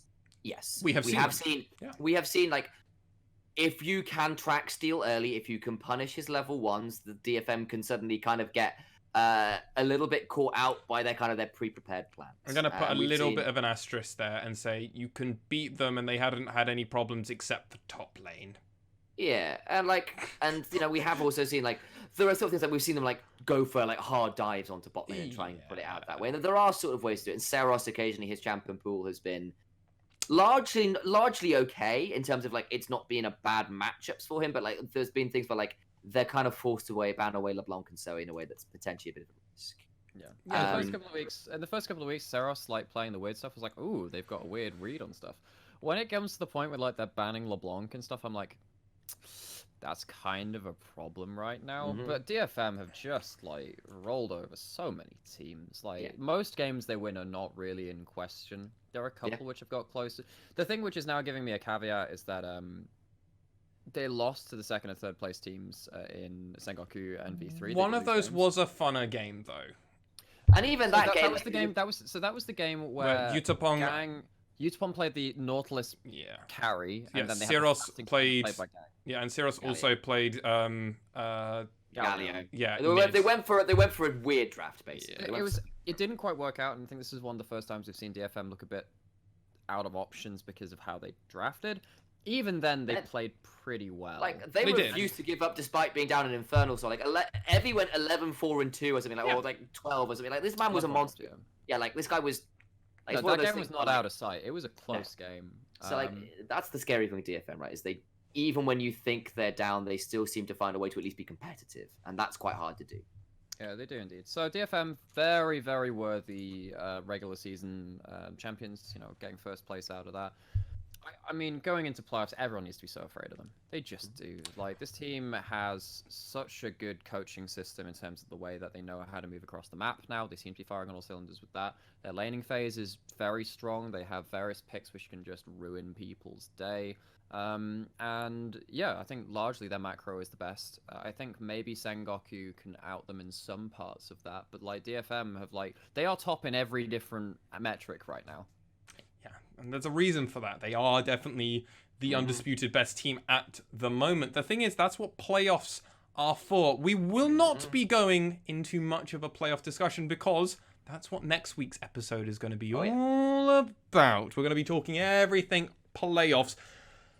And we're not even going to tell you who they're going to play, because you just got to go either Google that yourself or just wait for next week's episode. It will be out a lot sooner. I promise you that one thing, dear listener and viewer. It will be out significantly sooner. Due to Super Week and everything else, it's been hectic for us over here in the Unofficial Cast to try and get our podcast out on the normal basis. But thankfully, with playoffs and everything diving down a little bit, we'll not have those problems. I want to pass it over to you, Initia1ise and Nymaera, for any closing thoughts before we have a very quick break. I think these standings are pretty fair, actually. There's no one where you're going, these guys have janked their way into a position. And actually, it's been good stuff. And I was so excited to see how the end of the split turned out because it was so damn close for so long. Like everybody but DFM was kind of scrambling for weeks to even get a playoff berth at all. It was that close. And I think in the end, out of the forges have come 6 teams ready for playoffs that are gonna give us some good games. I think I would have been happy with any of the teams in playoffs. Literally, that's a scary thought. Yeah. Burning Core or if the Hawks had managed to keep up some of their form, Burning Core made it in regardless, I would have been happy with that just in terms of an entertainment perspective and how they play the game. Coming into casting the LJL, I thought we'd have a lot more mediocre games, a lot more crap games. It's just not been the case. There are a load of interesting teams to watch. I've had a load of fun casting it, even when the games do go a bit suboptimal. But when they're suboptimal, it's few and far between, as opposed to every other fight being let's just fight because there's a minion. It's like, I mean, let's be honest. Every time CGA play, I'm like, well, we're gonna have a fun game. I'm just like, these guys they just keep fighting. But no, it's been really fun to cast. Absolutely looking forward to playoffs. And with that all said, we're going to go on a very quick break over here. We will be right back, and you won't even realize we had a break, except for a bit of music or whatever. Anyway, break time. My team on the rise, keeping our eyes on the prize. Leaving you big shoes to fill, just keeping it real, playing these champion sides. Yeah. LJL got what it takes. Separate the real from the fakes. Yeah, the lions and snakes. Winners ain't up for debate. Like, whoa. No. The losers ain't quick to react. Probably taking a nap over now. History fact. While we moving through like Nip in our victory lap. Oh, God. When the light... And we're back. Very quick. It's almost like you didn't even realize there was a burst of energy and then we were just back right here. Time travel. Blast from the past. No, we're not casting games. No blast from the past. No blast from the past. Everything's a blast from the past for a podcast, unless it's a shot to the future. Ooh, I like that. But as we have talked about all the teams and the weeks that they have gone through and how amazing and everything is, problem is people don't know how good the players were, right? And then our thoughts on the players, So I thought of a fucking insane idea. I'm like Omega Brain. I'm like 5-heading this for the Twitch chat memes. The brains. Oh, it's smooth as fuck. Let's do our players of the week. I don't know where I was going with that. I dug myself into a hole, and then I was like, players of the week for week 5. Let's just get right into it. It's like we're Philip DeFranco. Let's just get right into the news. Jump right into it, or however the fuck he does it. I just whatever. Week 5. Top laners. God, it's been a while since I've looked at these, so my top lane of the week for week 5 was Ebby. Mine was Unyan. Okay. Mine too was Unyan, though I nearly went for Ebby, I will say that. Okay, so it was pretty close. As tradition, I have to defend my pick because this is what we do. So Ebby was the only player, in my opinion, when they lost to Sengoku, because this is Sengoku's week against them when they won. Ebby, I think, was their only way back in to that win, in my opinion. I also think Ebby played like a fucking god against Burning Core on his Vladimir. Was just Ray Farkey. He made in my eyes, the second best top laner look like a little bitch. It was just manhandling with Vlad. Team fights, Ebby just popped off. We've seen Ebby die once in a 1v1. He did, but he did just crap on team fights. It was so absurd. So I think he was also the best player from DFM that whole week as well. As he so often is. And I mean, this was just a beautiful week for Ebby, and that's why I picked him. Yeah. Okay, very fair. Unyan for us, right. So he had one monster game versus Rascal Jester, going 7-1 and 2 on Aatrox. This guy just kind of kept going. Yeah. His other scoreline against V3, which was 1-4 and 2 on Camille. Okay, not the best individual 1v1 game. This was a team. He backdoored that game to win, though. He did. And this was also a game where they won it being 5 kills down. Yep. Like no one on the team was super good except for Gadiato. But that's beside the point. Sorry, Unyan. Yeah, I kind of want to go on a soft because I very nearly went for Ebby for very much the same reasons you were bringing up. I thought he had some really good games, and like but there was also ones where like he did lose the one game, and also like even in the one versus the Darius, there was the one solo kill against him. It was like difficult to pass over. And then for me as well, there was just this storyline around Initia1ise, who he'd kind of like, particularly Nymaera had called him out about the week before, basically saying, look, I need him to stand up. AXIZ are looking better, but this top laner needs to stand up and be counted. And by all the gods above, did he stand up and be counted this week? He looked so good in that first game versus the Jesters. They some amazing TP flanks. And then in the other game, when he was playing versus V3, who we now know have been a exceptional team, really, was playing the Camille, and yes, he died a couple of times, but it was always at like extreme cost. And he was always finding ways into side lanes, onto towers. He would, he ended the game with some brilliant traversal skills of the Camille, finding his way past ward lines and into the base, much to the absolute panic of the rest of V3. And it was just really amazing stuff. Like, he played that last game, the map, so well, in the way he played the team fights in the first game so well. I like it. My jungler of the week was Boogie. That was mine. I am going to be the one dissenting Who the fuck did you pick over Boogie? You pick Blank? Defend! Alright, so this is when Sengoku Gaming were coming off week 4 they had won both of their games in week 4, remember? But it looked bad. It looked real bad. It was like they'd won in like the ugly way. We actually remember that in that podcast episode, we'd gone, oh wait, they went 2-0. I thought they went 0-2. It was that kind of thing. It was like, oh yeah, they won those. Yeah. Yes. In his games this week, he absolutely ran over the early games. He went 4-0 in the early games. That was the first loss to DetonatioN FocusMe, by the way. The first defeat they had, yeah. The first defeat that DFM had, where he went 4-0, ran over the bot lane. We called it out, like maybe there was a way to get onto that bot lane and punish them, and he really, really did. He was all over the place, controlled the early game, got all the early objectives. I think they went like 11, all DFM got was 1 Rift Herald, and they did get 1 Baron from one good fight. But apart from that, like, Sengoku Gaming had supreme control over the map, and largely that was off the back of Blank. Just 1 little Baron. Yeah. I mean, it's very hard to shut DFM entirely out of a game, right? And but Blank made Steel look silly in the early game. It was some really good stuff. It was paired up with the Nocturne mid as well, and it didn't matter because Pyrian didn't do all that much on the Nocturne, and it was all Blank doing it all by himself. The Nocturne never needed to ult. It was pretty silly. And the second one was versus CGA. And it was another clean game from him on the Elise, who did a really good job on that. But for me, it was that one versus DFM, such stellar opposition. We were saying who on earth could beat DFM. It turns out Sengoku Gaming on the back of Blank. Okay, so you take Boogie, because I mean I think you're probably going to say anything I need. Sure. Well, I mean, if you can leave it in my hands, Boogie we've talked so much about V3 and how they live and die through this guy. He is just so aware of what needs to happen on the map. He played 2 games. There was the loss versus AXIZ. We talked about Initia1ise being our player of the week, partly in regards to that game. So when AXIZ kind of got their chokehold over that game, this would be like when both teams have like 65k gold. You're fighting around these late game objectives. And V3 were forced to dance to the tune of AXIZ, apart from Boogie. Boogie was the one guy trying to buck the game. He had 1 death that entire game in 42 minutes, just about. He went 3-1-10 on his Elise.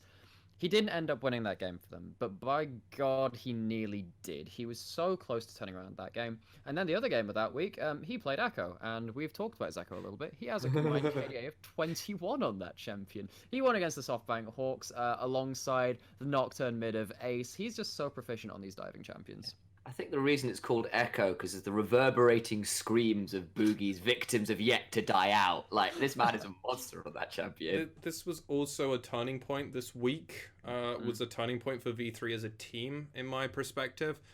This was when they started their win streak till the end of the split. And this was a different V3. This was a different AXIZ they played, and that's why it was a very competitive game, but this was also a very different V3. This was a V3 that started to trust each other a lot more than they had been, and this is why they started picking up a lot more convincing wins, and that's why they were able to go 2-0 during 4-0 rather during Super Week. So that's why Boogie got my one as well. My mid laner was a difficult one, I'll be honest. I'm looking at your massive blanked out. I think I can see all the names you'll probably put in there. So I put Gadiadu, but I really almost put Piri in there. I really almost put Piri in there. Okay, I picked Gadiadu, but I was almost going for Aria. What? Aria? Almost. Yeah. He wasn't even on my radar for this. How are you picked? Wait, Sam, what? So, I will say why. Who did you pick? Because it hasn't been said yet. I picked Aria. Okay. I picked Aria. I picked. Sure. So you almost. So you went Gadiadu, almost went for Pirian. Yeah. I went Gadiadu, almost went for Aria, and Sam just went for Aria. Okay. I nearly went for. I will say I nearly went for Gadiadu. I very nearly did. Didn't put it, so it doesn't count. All right. Yeah. Explain yourself, Sam. So, in CGA's Lost versus Sengoku Gaming, Sengoku kind of ran over that game, but he was desperately trying to one-man carry that game in the side lanes. He was trying real hard, and it was basically he did his best. He got some pretty good items on Echo, but it was just a bit of a hard loss in terms of the side lanes. Just kind of fell apart a bit there. In his second game versus the Hawks, he went 11-2 and 6 on Silas, and Huge game. like the rest of the stat lines from everyone else were pretty good, but this is the main reason I gave to him, was this game was just a monstrous performance. Like he was having better hemo plagues than the enemy team's Vladimir. He was just monstrous. It was I was struggling to call it because Silas was stealing a hemo plague, starting off the hemo plague before Dashu would put down his own hemo plague, and it was just brilliant to watch. And it was like, it was one of those reminders that where CGA, the reason CGA trust in their mid laner so much, like it was just really amazing to watch. It was pretty spot on stuff. No, that's why I almost picked him. So I didn't pick him. We went for Gadiadu. So you're going to take this one. So I'm going to take this one, and I'm going to also explain why they played against the Hawks. That's why he can't get it. I'm sorry. Okay. All right. At that point, okay. Fair play for Sengoku reasoning. They played against the Hawks. You used to be the AXIZ line, but now AXIZ is legit, and their mid laner has got my pick. So Gadiadu is partly different. I didn't give Eunyan. I always like to try and give a team that I think has really performed a week, at least one player of the week spot. Eunyan obviously could have deserved it from me. I chose to go against and give it to Ebby, as DFM also had a pretty decent week. Even with taking a loss, I think it was a good showing. Every week is a good week from DFM. Exactly.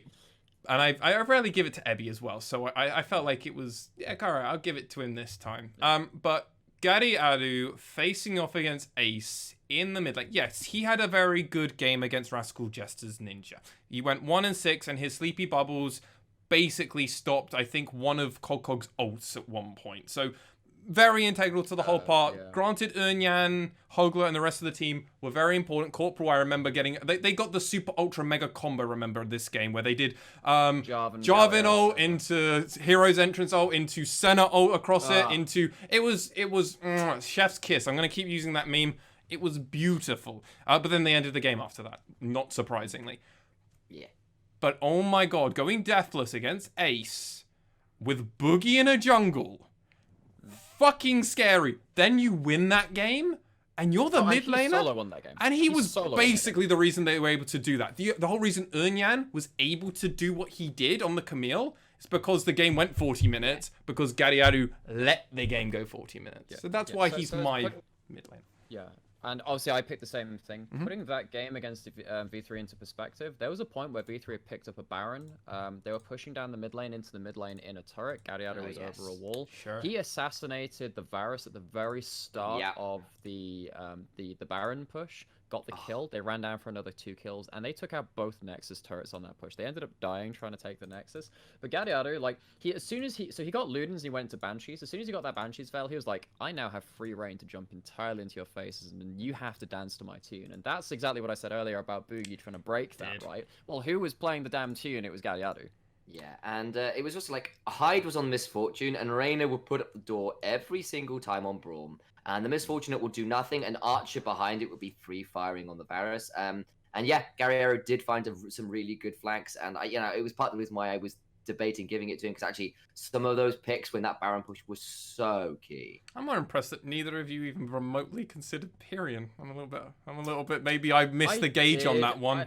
I did, but it's just, I mean, Aria has always been on the forefront. Yeah, I know you both love Aria. I love Aria too, but also I didn't cast one of his games. So true.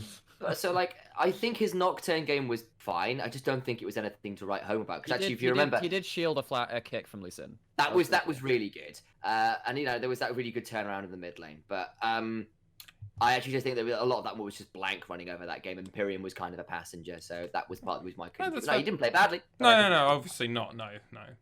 All right, bot laner. Again, I struggled with this one a little bit. I feel bad because I feel bad for Archer. But Yutori Muashi. Oh, it's so hard to give to anyone else. I'm with you.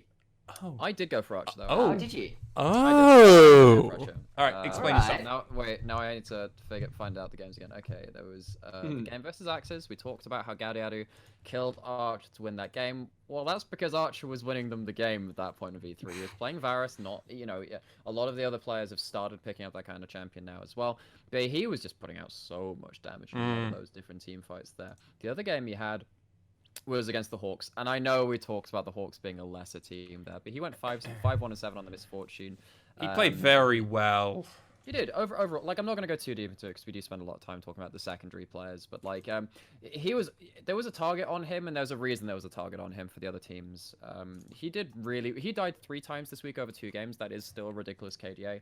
He was dictating the pace of a lot of them. I'm going to take one thing before I let Initia1ise really go for it. Yutori Muashi, you now have to ban Ezreal if you're playing against him. That's all I'm going to say now. Go ahead, Initia1ise. Go. Do it. So, this guy's Ezreal is pretty damn disgusting. He puts out more damage on this champion than pretty much anyone else in the league. Outside maybe Utapon, I think I've seen do another good Ezreal game. But, like, this guy is that damn good. And, this was an Ezreal game versus DetonatioN FocusMe of all time. And, this was versus Utapon and Gang running this aphelios Karma lane, pushing super far in. Blank came down and assisted, and suddenly he was on the board and rolling and doing a lot of work, and suddenly he was everywhere on the map. And then the second game versus CGA, he put him and Enti put Gango and Grendel in the dirt. Like, they went Ezreal Karma, and we saw why this was an old school lane, and it wasn't pretty. Nasty. That was really nasty. It was, but this was also Sengoku across the board playing beautifully. But Yutori Muashi, God, he genuinely wouldn't surprise me if I would love to see some of the damage shots, especially from that the Sengoku Crest Gaming Act. I'd love to know, does he rival the most amount of damage done to a champion? Because his damage. I'd like to see his DPM. Yeah, they've had some really long games, so his late game stats are going to be pretty huge. I want to see his DPM because it's still going to be pretty huge, actually. Yeah. So my hardest role to figure out for this week, I will be totally honest, was support. Support's a little bit lacking for me this week. I went for Enti. Okay. I went for Reyna. Okay. Yeah. I went for...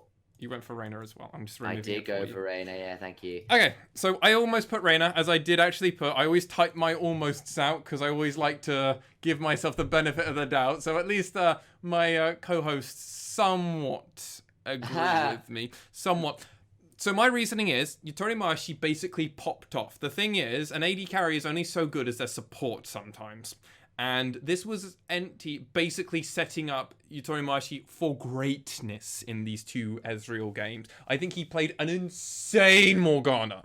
Like, Steel couldn't get on as Yutori Muashi, let alone himself either. It was just beautiful. And then when they played against CGA, literally nothing could be done to the side of Sengoku with this Karma. It was just beautiful to watch. But I will now concede the fact that I am not the majority, and I will let you 2 go.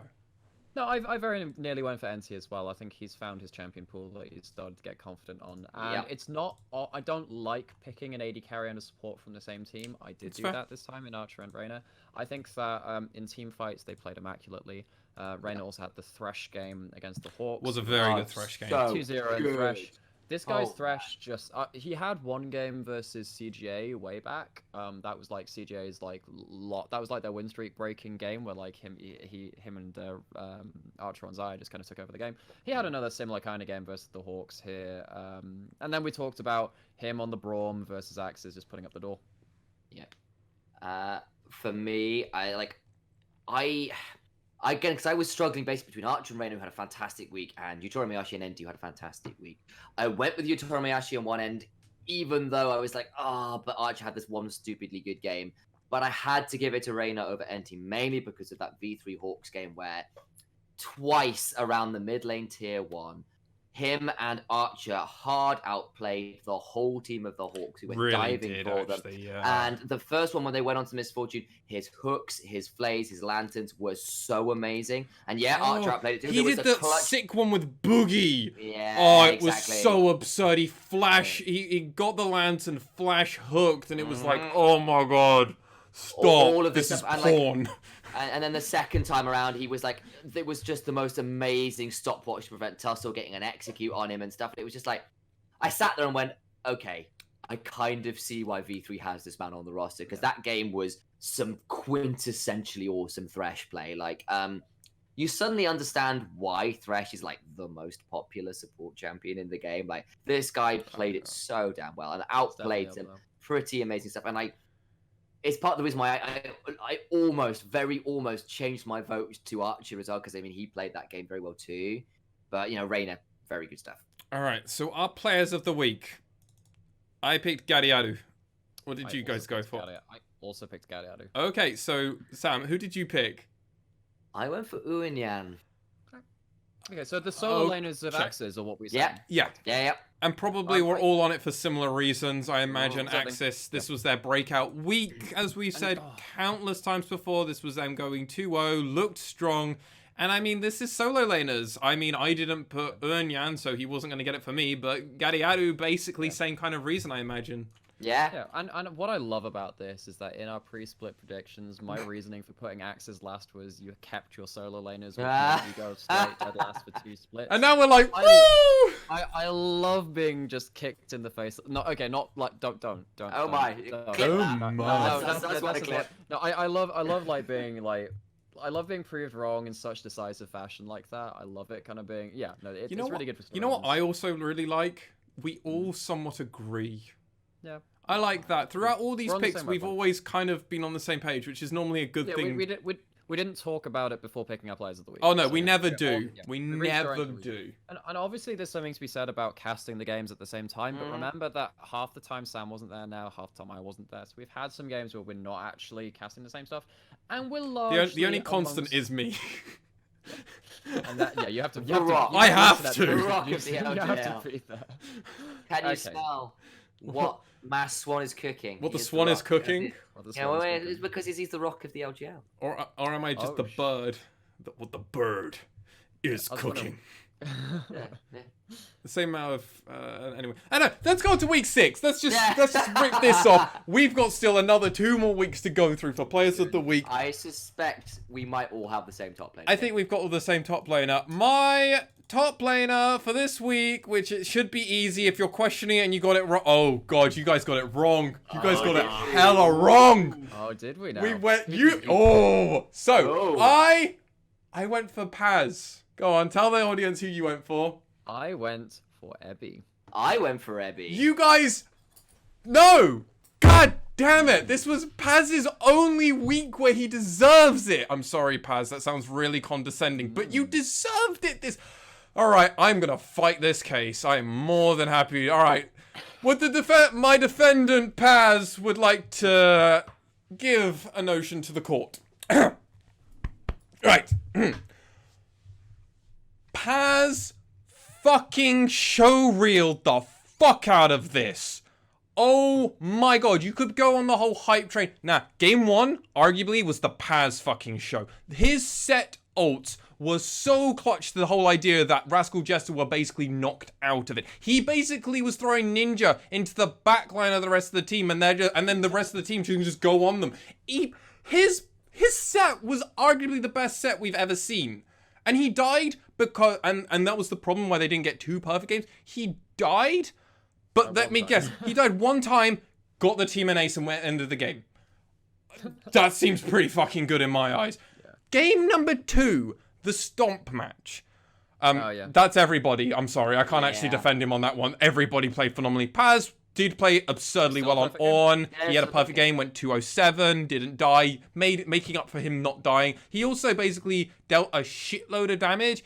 I know we're all gonna have the same jungler, because I know how this works, and I'm trying very carefully to not say anything, obviously. But oh my god, Paz was so good!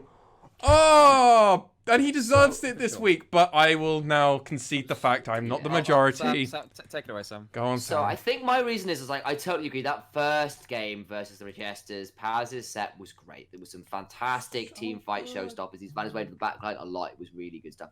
The Wits End buy as well was really smart versus Cog's Mordekaiser. All of this thing I agree with. My problem is that the game 2, like, he was on, and it was a good game from him, but he was a little bit of a passenger to particularly Boogie. No, you're not meant to say any of that. That's for the next part. He tried so hard not to You mention fucked it, Sam. I don't know, but that's the reason I didn't give it to Paz, because I didn't think his second game was on Paz. It was on Boogie playing. No, it was on Paz. He could have. I'm of the opinion he could have still. They could have still had a medium game from other lanes, and he would have still had a done fantastic week. Don't get me wrong. My player. But then our shrimpy boy in the top lane. Damn shrimpy boy. Shrimpy boy. I mean, he just kind of took it to CGA really with his scam flying. Yeah. I'm gonna give you a point. He hard styled on Dasher as well. He hard styled on Dasher. Yeah, he did.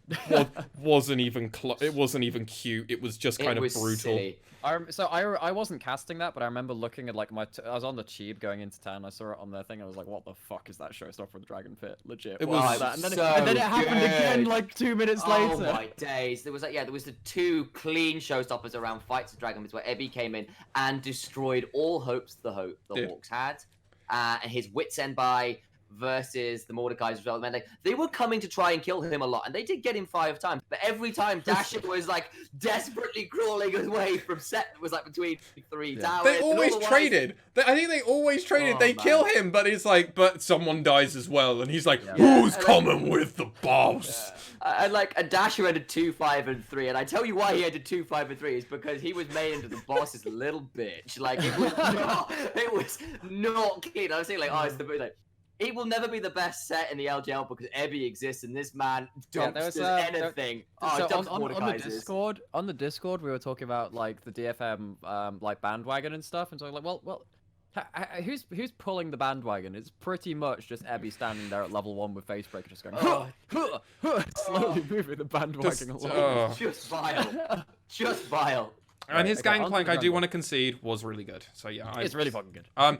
Okay, let's talk about the easy jungler, because if you've gone anything different, you're fucking wrong. Okay, we're all the same. That's what I tell you. If anybody else, you're wrong. You're so wrong. It takes 2 to tango, but only 1 to Boogie. Yeah, my god. Boogie had arguably the most dominant performance from a jungler I have ever seen. Like, the most dominant performance. It's up there.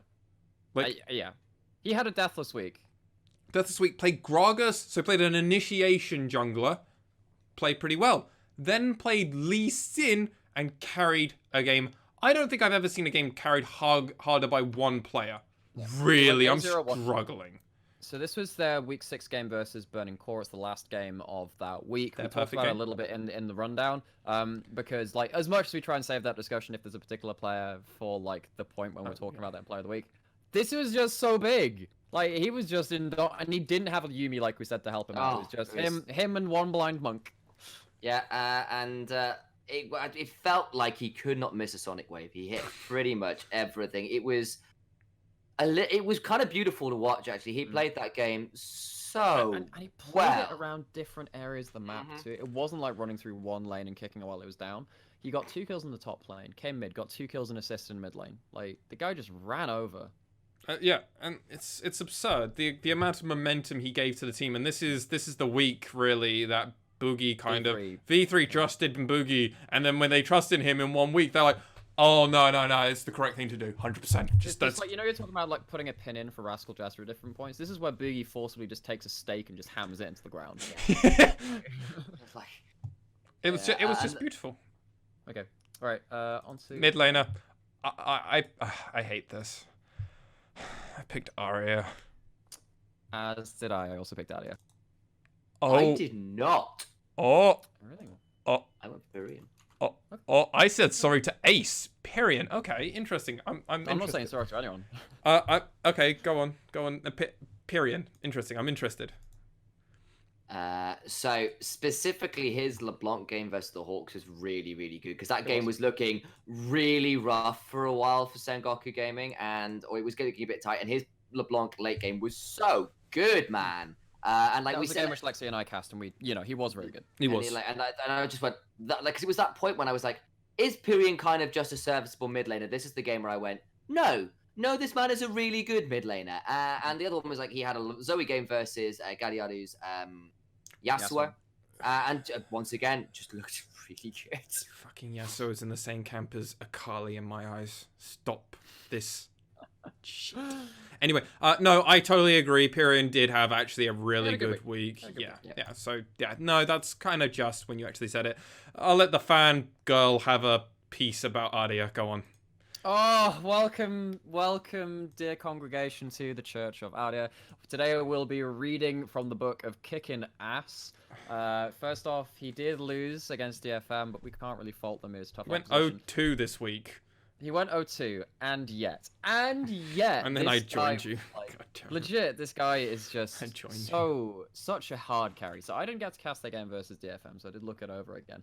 He went 7-3 on 5 on the Echo. He held the entirety of DFM accountable, and we were talking about they need something miraculous to happen to like actually shut this guy down in team fights. Of course, it did happen. They lost the game against Rascal Jester. This is the game where he bought the MaskedSwan and went like 9-1-5 and got Blitzcrank ulted in that really unfortunate spot. But up until then, he got up to like 25 stacks on his MaskedSwan. This guy was just nutty. He hardcore win-conned that game for them.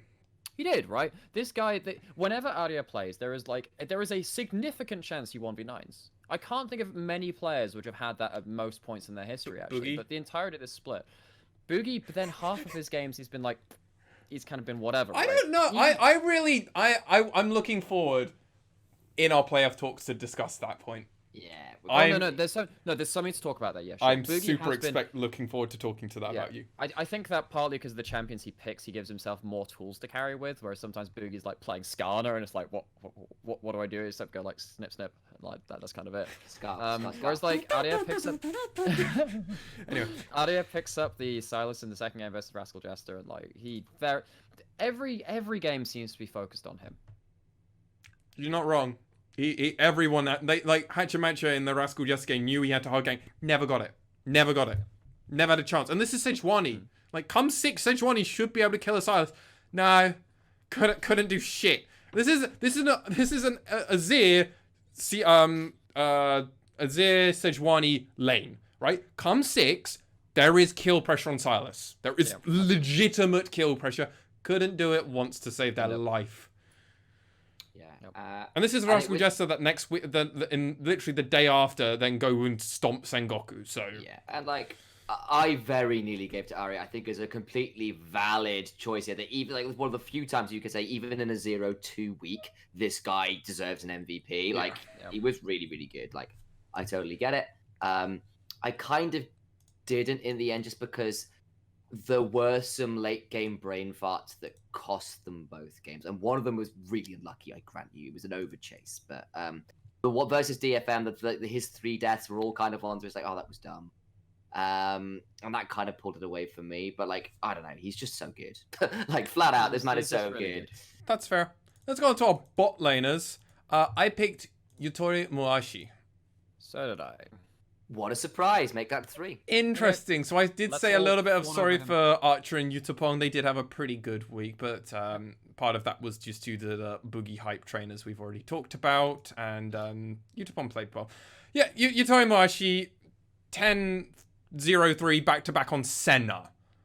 Yeah, his combined KDA was 6-0 and 20, so that is a 26 KDA for this week. Just What can this man not do now that he's hitting his stride now? That's the scarier thing as an AD carry. Like, that bot lane is getting very scary when you have to play against him. And so, obviously, this is when Senna started coming back into the meta for the LJL, and it was like the fasting Senna thing. And he is by far looked like the best one. So Archer for V3, as much as like he put it as the honorable mentions, he played that same lane twice again in this week as well. But like he had, and again, he also didn't die. So it's like, oh, cool. So there are a lot of AD carries trying this out. But DetonatioN just like takes the game on his back and just runs with it. Yeah. And yeah, this guy as well, like, he is consistently a genius. Like, yes. like that's just kind of the way to put it. Like, if he has hard carried Sengoku Gaming through tough times and good times, and like back in week 4 when we said like that looked really dodgy, like the reason they won was partly because of him. And now that they are kind of got the rest of the team firing on all cylinders, guess what? He looks really good still. And like, here's KDA, he's like the second best in the league. He's putting out mad damage numbers. He's got a good champion pool for the current meta. It's all coming up Miyashi at the minute. And, 2 brilliant Senna games.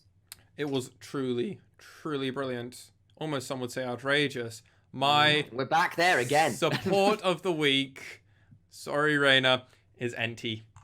I also picked NT. I picked NT. So I'm 2 weeks in a row for a player, which is normally very rare for me. And once again, I picked like the AD carry and support for the same position. I guess we all did. I got like, mid lane through bot lane for me. I got period as well. So God. And like no, I think they are the best laning 2v2 in the LJL.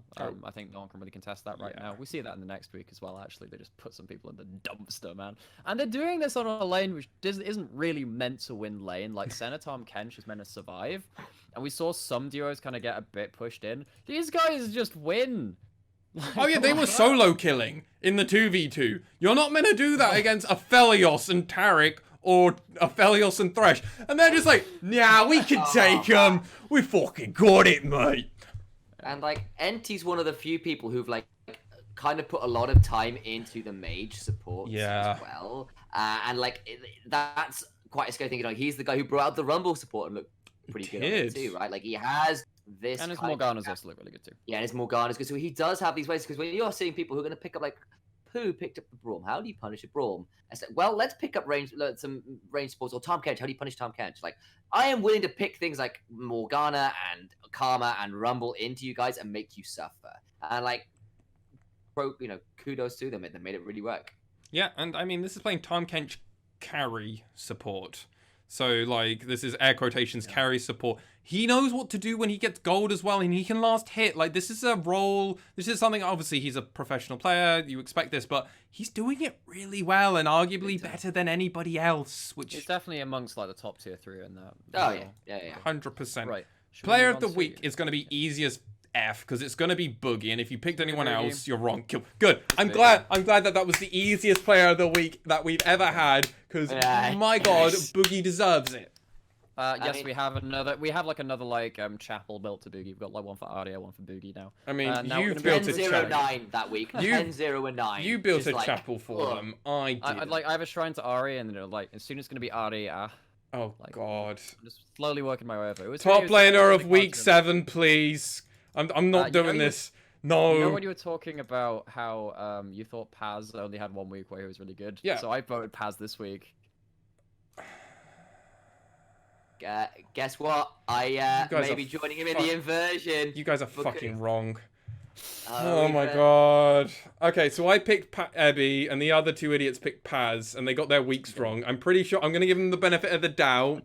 I'm going to, listeners and viewers, I'm going to give them the benefit of the doubt. They got their weeks the wrong way round. They just, little bit senile in their old age, even though I'm older than both of them. Okay, I've got to defend Ebby in week 7. God, this is an easy fucking thing to do. You do. So, Ebby fucking smashed so well against Paz. I would argue he did better than Paz. Your pick. My opinion, I think Ebby was fucking absurd. He was also... He's doing that thing where he gets salty over the player of the week again. He was God damn it. He was also the player of the week. Oh, I want to redo this episode, man. Keep it. He was also the only member of DFM that actually gave DFM a stone throw hope of a chance of staying in this outside of the Utapon gang bullshit lane that they drafted. Siros just hard inting. Doesn't matter. Ebby still hope and actually gave them the opportunity to still win. That's why he deserves it. I mean, he crushed Earnyang on his Gnar, but I mean, I don't think that's me having to say too much. Ebby played really well on Gnar. Herpadur, no one's surprised. But come on, he beat you in lane. Fuck off. Fuck off. So, I don't think he did. So Paz played 2 games of Stir Aatrox. the cauldron. Yeah. No, I think the laning phase, I think, was a little bit back and forth between the two of them. So just to give it, I was very close to picking Ebby. Obviously, I think it was of very. Of course we all were. Of course, I was close to picking Paz. Of course, like I mean, Ebby in that game went 11-5-4. Paz went 10-4-12. Holy shit! This guy popped off in team fights. He went like Black Cleaver. He ended up on a 6-item build, which involved like a Lord Dom's regard. Lord Dominic's regard. Weird game. He was just like Randuin's Omen, no less. He went Randuin's. He legitimately like 1v5'd at points and lived for a very long time. He went Randuin's Omen left as well. There was a point where like both him and Steel had like Randuin's and Spirit Visage, but it was just like Aatrox out tanking. The big problem then against CGA, he had a similar raid boss kind of appeal. Yeah. Oh no, yeah, but it was more impressive against CGA because against DFM, 4 of the fucking members had no fucking damage. But that was the thing, right? They had no way of killing this Aatrox, and Paz was gleefully finding his way into the backline in pretty spectacular fashion. That's not Ebby's fault, though. No, obviously nothing taken away from Ebby. This guy is like the king of the top lane across our split, but like a single tear goes down Ebby's face as he knows he's gotten most of the MVPs from top lane so far. Absolutely, he does. This was the week where if Paz was going to get the MVP, it had for me as well. He had such good, So we're going to assume that Lexi got his weeks wrong. Oh yes, yeah. And you told us before we work off. I knew that was coming. Okay, all right. Paz had a fucking phenomenal week. I'm not disagreeing at all, and we're all on the same page. Absolutely, as and we all, these guys are so impressive to watch. We do love them. I know I'm in the camp probably for the wrong of this one. So I picked Hatchamatch for the jungle. So did I. So I picked Boogie again. Oh, I thought you two were both Boogies, and I was like, that makes sense in my head. I was like, that's fair. I was joining okay, you on this all right, Alec. Go on. Boogie, we talked about him last week. Not last week. Well, the week that we last discussed. Yesterday. He has a way of team fighting on champions which are really hard to team fight on from the jungle. He played 1 game of Elise versus DFM, and he went 5-4-14. That well could have been 5-9-14. This guy ended up using all of his cooldowns just to the maximum potential. And for me, he has this X factor of just being able to play that champion away. I just don't understand how he manages to do it. And then he had his last Echo game of the split versus Crest Gaming as well. He went 7-1-6. Yoshi on his Sejuani really didn't get to play that game. Boogie ran over the early game. He was starting off team fights in ridiculous fashion. He was, the person who was being engaged onto. He had the one death where they finished him off early, and that ended up turning the team fight. You gotta ban that champ now versus him. I think you genuinely have to. You have to ban Echo away from him. And first round as well, potentially. Yeah, no, legit. They will first pick it if you give it to them, I think, now. Sure. So, and again, I think, his early game is just, I don't know, man. This guy just plays a game in a way which I just hadn't comprehended from jungle before. Yeah. Hatchamatcha didn't die. He also was the reason they perfect gamed against Sengoku. Prove me wrong. You're not wrong. Because when I say facts like that, it's rather easy. I completely agree with you. This is. I was going to back that up, right? That Cog and Hatchamatcha in the first game versus Sengoku Gaming, no less. The team that are on a 5-0 win streak going into this, looking to go 7-0, like 7 win streak for them. As I said, the top side of Sengoku Gaming went 0-5-0, 0-4-0, 0-4-0, and this is Hatchamatcha versus.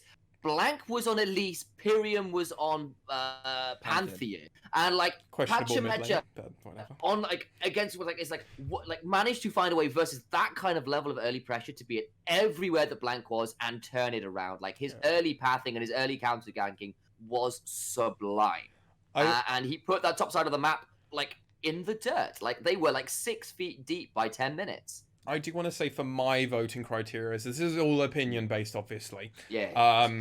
I also do like to lean towards giving players that are having a good week, that have not had any form of real mention before. I do like to try and give it. And I think Hachimecha, he's been slightly quiet. He's been up in maybe the higher echelon, but sometimes very quiet. He's been a sleeper, put it that way. He's been like very quietly chugging along and having very good performances actually in some cases like these. Yes. Yeah. That's why he got it for me. Whereas I'm just burning incense at like my boogie altar.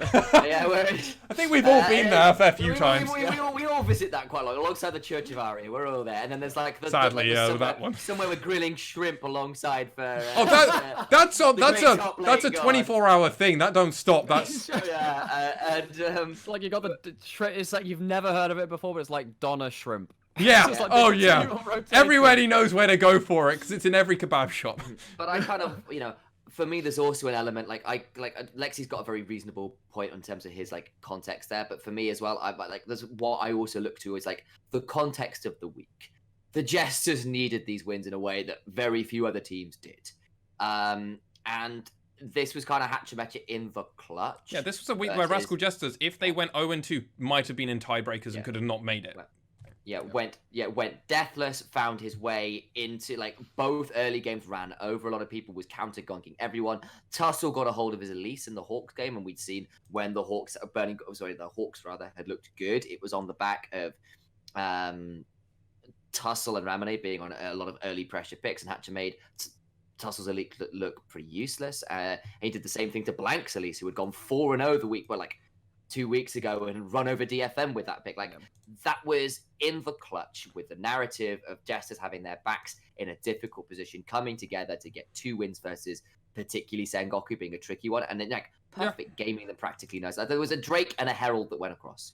I think for me, the thing with the Boogie thing is that it was against DFM that he got his crazy. Yeah. Oh yeah, no, it was. So again, it's their weighty matches because back in like week 5, they were both these teams were equal last at 4 and 6. Come to week 7, you've got one at like 5 and 7, one at 6 and 6, vying for playoffs, and they get these huge wins in the last week. Yeah, it was so good for them. Though we've gone on to Hachimetra a bunch. Yeah.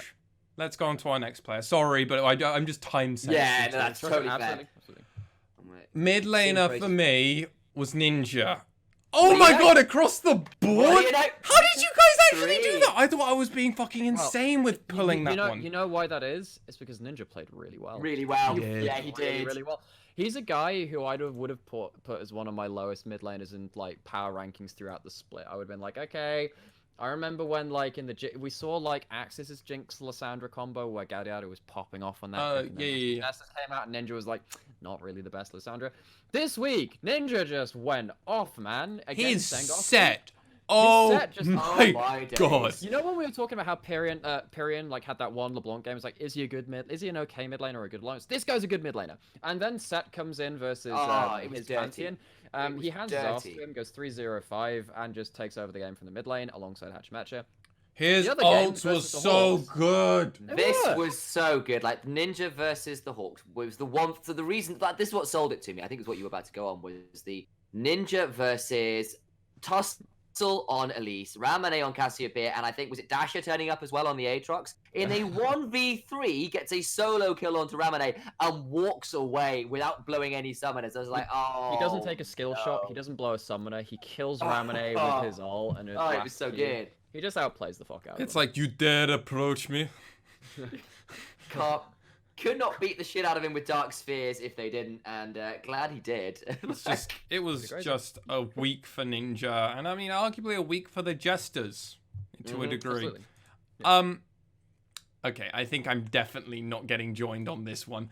My carry from the bot lane, I've put as Art. I put Yutori Miyashi. I thought really hard about Art, but for the third week in a row, I've got Yutori Miyashi. Okay, so I thought Yutori Miyashi was kind of the bait pick, and I obviously my criteria sometimes is also to try and give some spotlight to players that don't always get it. Art is obviously on Rascal Jester, and while his first game was fucking popping off, he played this Varius, was sniping people from out of fucking nowhere. It was fucking beautiful. Gets it again, and then arguably did it even better against the Hawks because they just lined up for him. Thought he had a beautiful week, really nice. This Varius pick that he's got, I'm looking Yeah, so you forward to played it hopefully one time as seeing- on hit, one time as poke. Like Yeah. you played the 2 different builds of it as well. And both of them looked really nice. I preferred his poke one a bit more. It's more fun to watch. Yeah, more fun to but he played really well, and this was his first week that he was ever at all in contention for me, and I think he actually kind of rose to the occasion. I mean, I've liked Art from the early weeks. I've always thought he had an interesting champion pool, and Rascal Jester really liked him being on the front foot in a lot of his picks. He actually beat Untitled this week as well. Yeah, This was he the week where did. Rascal Jester take down Sengoku, so it does sound a bit odd.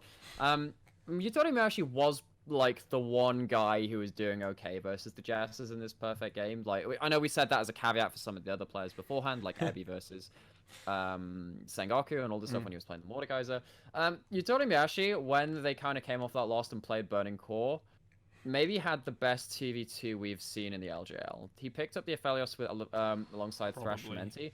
They took a solo tower at like 9 minutes. All plates, 2v2, put them into the dumpster, did those two against like the Senna Shen lane. And like it was just, they just ran over the game. It was actually kind of difficult to watch because there was one point where like it wasn't even like it was like I didn't blame Yuhi for not flashing away from us, but in the mid lane he basically aphelios threw an ultimate out and it was like with Calibrum it was 100-0. Like it was like of some beautiful combo for Untitled, but it came out of nowhere and he just disappeared. It was like the Q auto, ult auto combo, and he just like Senna just popped, man. Yeah. Anyway, that was epic. Yeah, Untitled actually did have a very good week, especially in that on the Aphelios. It was really impressive, and yeah, it didn't really get caught out by Art. And Vivid, which is a really hard lane because Art and Vivid playing various Nautilus is a good even onto against an Ezreal can get onto an Ezreal and didn't.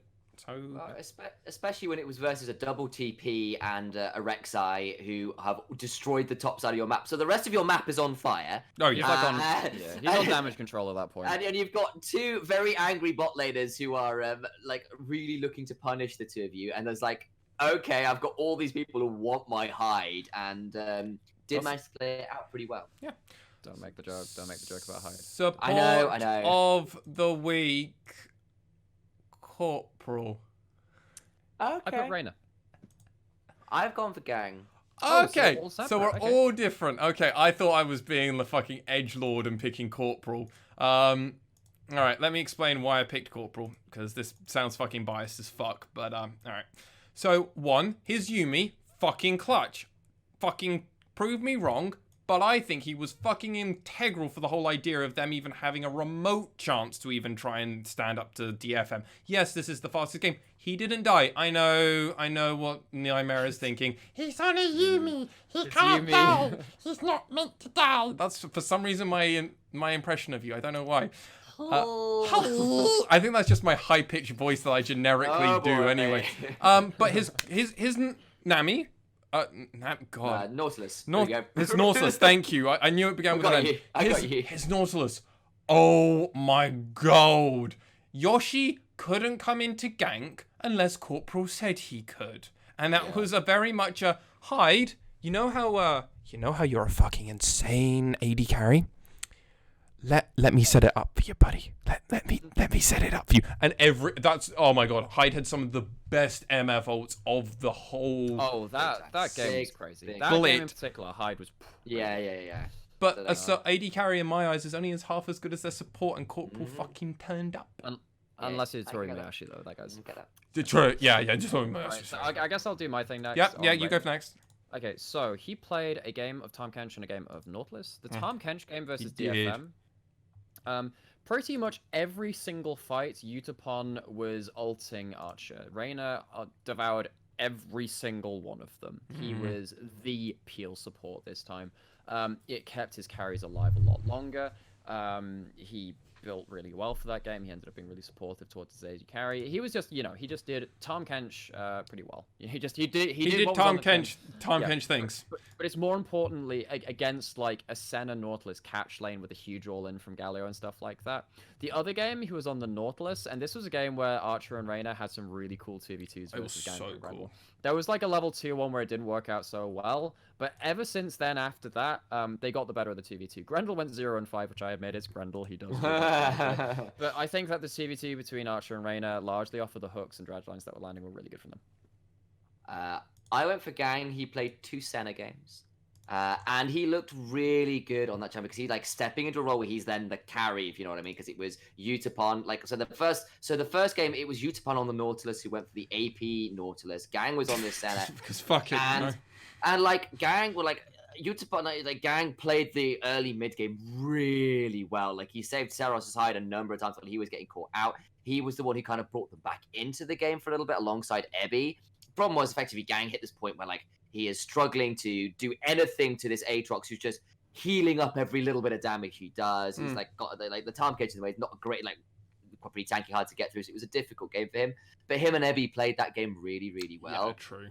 Yeah, he was definitely. Second game, I do want to give you that credit. When I picked Ebby, I think Gang is definitely the only other real line I would say the hope in that game. Yeah. For the late game. Yeah. But in the second game, it was the shortest game of the split. So DFM versus AXIZ. And it was Utapon on Poke Varus alongside the Senna. Yeah. And we were like, is this going to work? They do on all the TT lands. They annihilated Hyde and Corporal. The Ezreal got killed in lane by the poke from the two of them. We're like, what? And they took the tower really early. Gang was a really mechanically sound Senna. And we were saying, we are actually having this conversation. I think you called it out, Lex. It's are they doing these games to give Gang stage experience on this pick? I said that. Or was it you? That's right. Okay, sorry. 2 Alexes, it can get confusing. There you go. I cast with so many Alexes at this point. There's a challenge. And we kind of saw fucking why they blessed were if I think anything. I know, right? I could do a lot worse. I just remember that one in particular. Yeah, and there was this point where it's just we were sort of talking about, okay, why was he Gang on this pick? And he came in and showed exactly why he got his hands on that pick, despite a little bit of concern. He looked really damn competent, more than competent. He looked great, and I think actually a lot of the reason DFM did so well in that really fast game was the fact that Utapon and Gang did a lot of nasty things, basically. Yeah, we're all split. You don't get to have a fast game like that if you don't play double AD carry, by the way. It's very difficult. Well, you know that or you play Cyros with his Ziggs, and then you can maybe get away with it. But... Or you play Nocturne Echo like V3 do. Oh, yeah, apparently as well. Okay, the final player of the week. I can already see from the highlight we've all gone differently. Let's see where this goes. I picked Hachimecha. I'm with you. Okay. I picked Boogie. Okay, well, each of us picked our jungler. That's fair as well. Yeah, Boogie played fucking phenomenally. Yeah, Hachimecha played his best really ever. Well as well. This split, really. Yeah. So, okay. So, basically, after all of this stuff came in, we've been obviously making a record of how many of all our votes. I've totaled up each of our player of each role things, so we've kind of got each of our top lane counted up, each of our jungle and all this kind of stuff, and then the player of the week. So yeah. Lexi, do you want to take it away? Give us the beautiful Oscars regular split. Oscars! Do I need to go put a suit on? Oh my god! Give me that blazer look, man. No. Like a clip-on bow tie. So, hello everybody and welcome to the LJL Officially Unofficial award ceremony for our regular split players of the week. Our top laner with the most amount of votes, I think it will come as no surprise to anybody, is Ebby. Ebby had just the best split I've seen from a top laner in a long hot while. His set gives me nightmares, man. His level 1 set is just beyond anything I've seen, especially in the regions, certainly in a lot of other regions too. This guy has been so dominant, team fights included too. I don't think I've seen another player abuse level 1 so consistently. Yeah. That is, the fact that you can abuse level 1 so consistently was this was pretty eye-opening stuff from the top lane. Another thing is, I don't think Ebby really had a bad game. He might have had games, but there was no bad games. Whereas the rest of DFM definitely did have at least one bad game between all of them. Ebby was that constant force who was just. There's no surprise that everybody in the LJL loves this man because oh my god. That was, by the way, that was total of 9 player of the weeks between all three. Damn, not surprised. That's basically 3 weeks he's just secured. 3 weeks solid. Yep. Not so surprised. Jungler for the LJL Officially Unofficial player of the spring regular split. I don't think it's a surprise really. It's Boogie! Yeah, woo, Boogie. Yeah, I've sung this guy's praises already. Like he just plays the game in such an interesting way to watch. But it's not like he's lacking in any way either. Like he has this extra stuff he does in his team fights, but he just is so consistently good. So impressive. And that was 6 votes, by the way. He just finds ways to play the map in just a different way to any jungler. He's also I'm gonna keep harping my train. I totally believe he is the whole driving force behind V3 at the moment. I agree. Yeah, I absolutely agree. Like, he's we've got a lot of good junglers in the LJL. That's what makes us even. We've got that, yeah, exactly. It's part of the reason why he's only got 6 votes. Like out of 7 weeks, 7 weeks, like that's pretty good going across other people having good weeks. By the way, V3 having a bad mid split.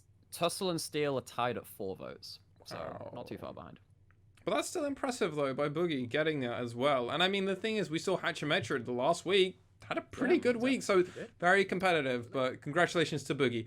Our mid laner of the week should become at no surprise, for he has a chapel and a church all about him.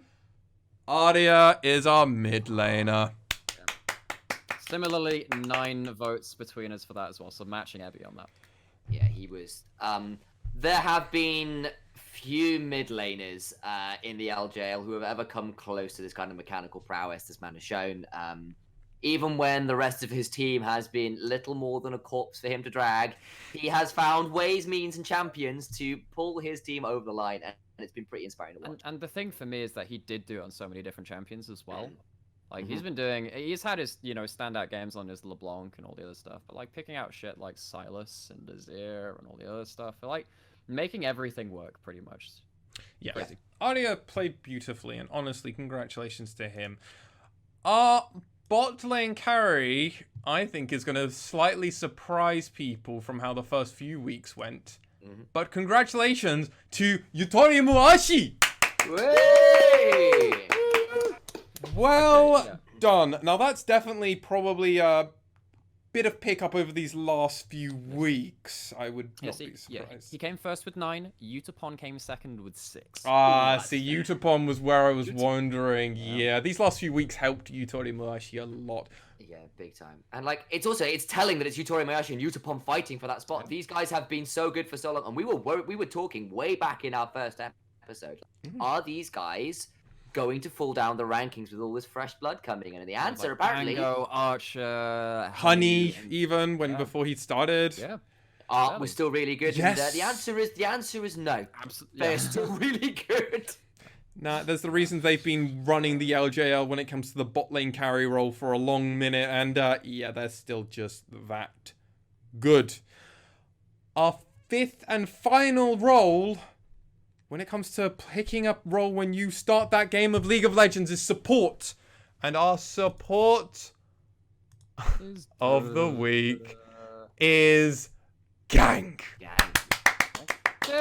Woo! Congratulations to Gang. You have honestly been one of the most tried and true members of DFM outside of Airby. You have been performing so brilliantly. You were you were our player of the series when it came to the finals at the end of 2019. And you are now also our support of the week in spring 2020. That just shows resilience. It is going to be super scary if this guy goes into playoffs on form, by the way. He had 7 votes overall. Second place was NT with 4. Yeah. I'm not surprised. Not surprised by that. I think there's also a thing with the support. Is like, I don't think there's been nearly any other role that's had quite as much contention over the votes. Yeah. Like, there's been a lot of support out of interest. Okay, so the full list for support, because I'll read this out. So Gang had 7, NT had 4. There is Pooh, Corporal, and Reyna all at 3. Wow! And then one for Proud back in week 1, which was me. Oh yeah, but that was a good week for Proud. It was. Like, so yeah, really tightly contested. Gang had a 3 majority over anybody, which is a week. And then you had like these 3 grouped down there. So yeah, no, support was pretty hotly contested, but Gang was the real standout. Yeah, he was.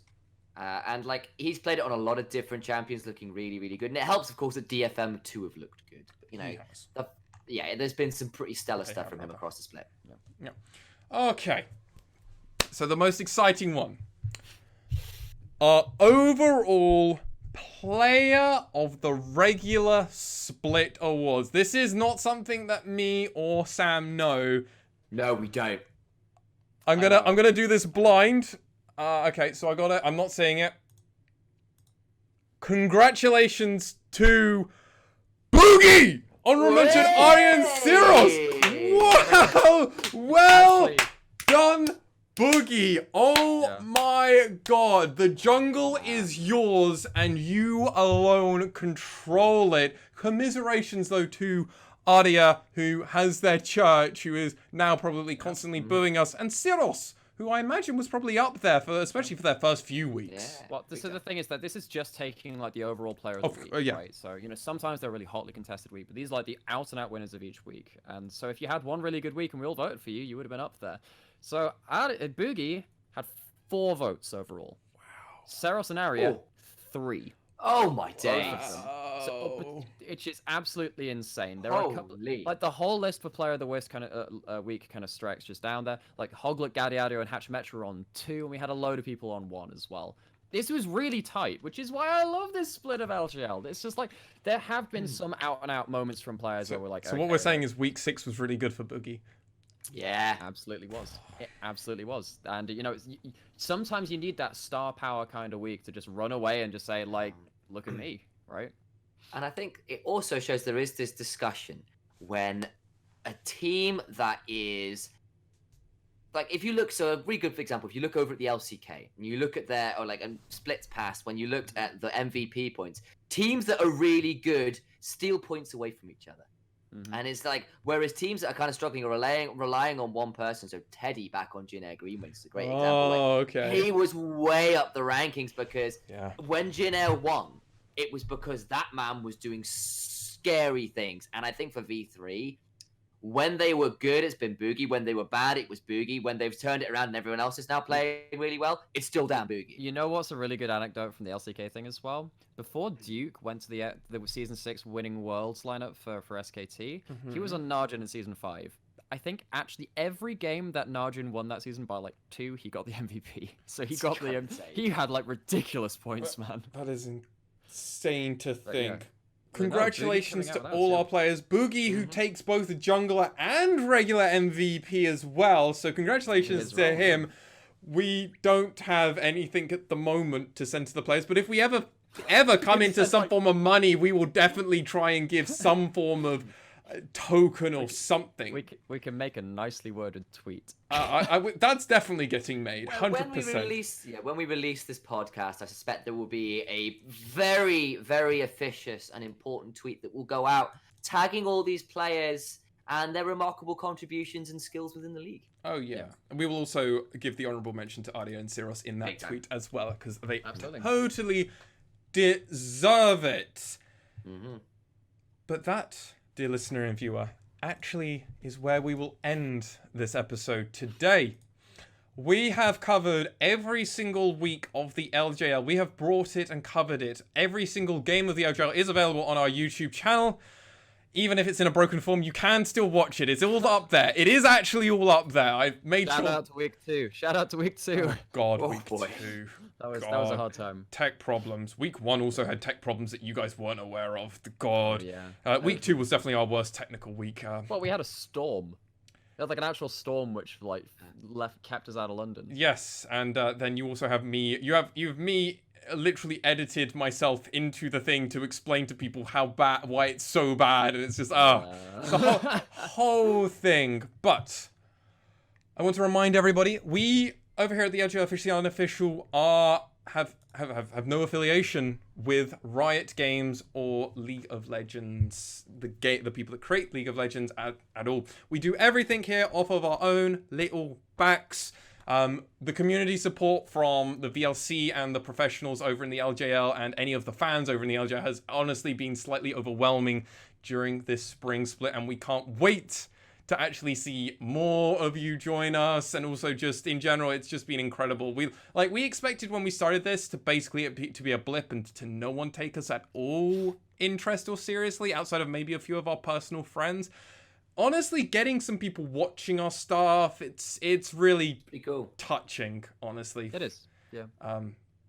It makes the work worth it. It helps. Yeah, it really does help. I've done that streaming grind before where you basically sit there with no one watching you, and then occasionally someone comes in. It's been really cool to see that people have actually kind of stuck around.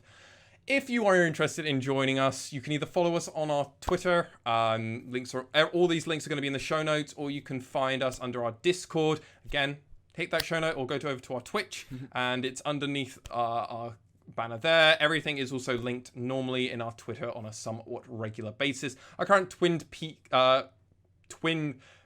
tweet, God, English is hard sometimes, is not related to that at the moment, but I imagine within the next probably few weeks we will probably be doing a twinned tweet that will probably live there for probably a full year, which has just got our Discord and everything all nice laid out and everything else.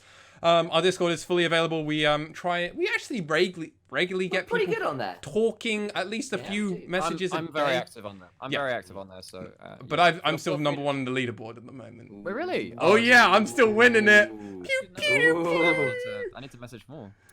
I got that level 6 recently. I'm like, I got that today. Oh, you did it? I had it yesterday. Maybe level 5. No, actually only level 5. Okay, that's sad. Oh. But yeah, we absolutely love interacting with you guys. If you want to get in contact with us, Discord's probably the easiest way to do it. Twitter's the other way. Slide into those DMs or whatever.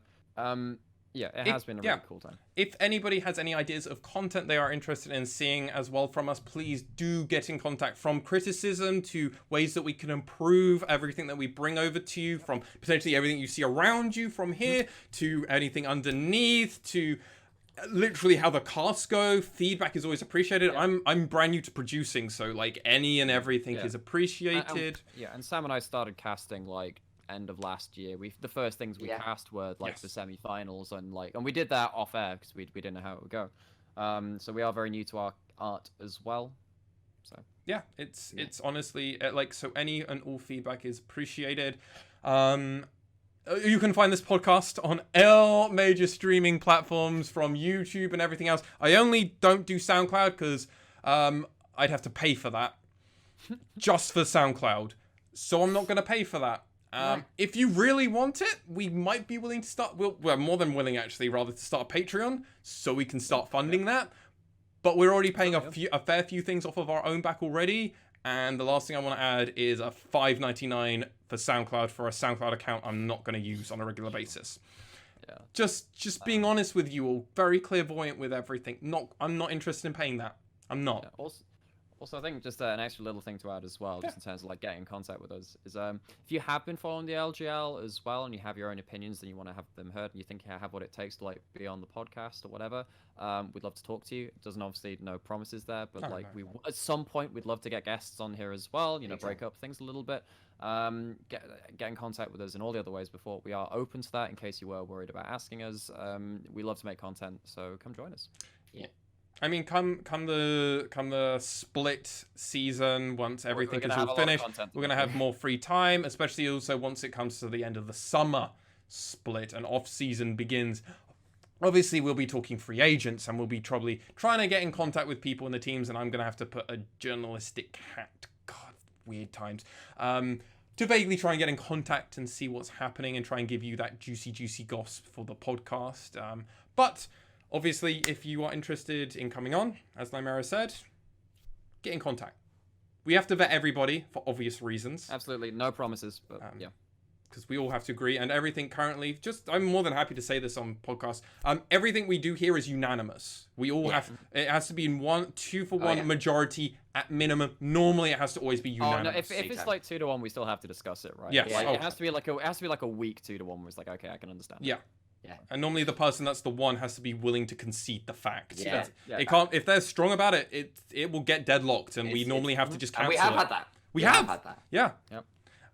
And that's important for us. So it is. we're gonna always try and stick to that.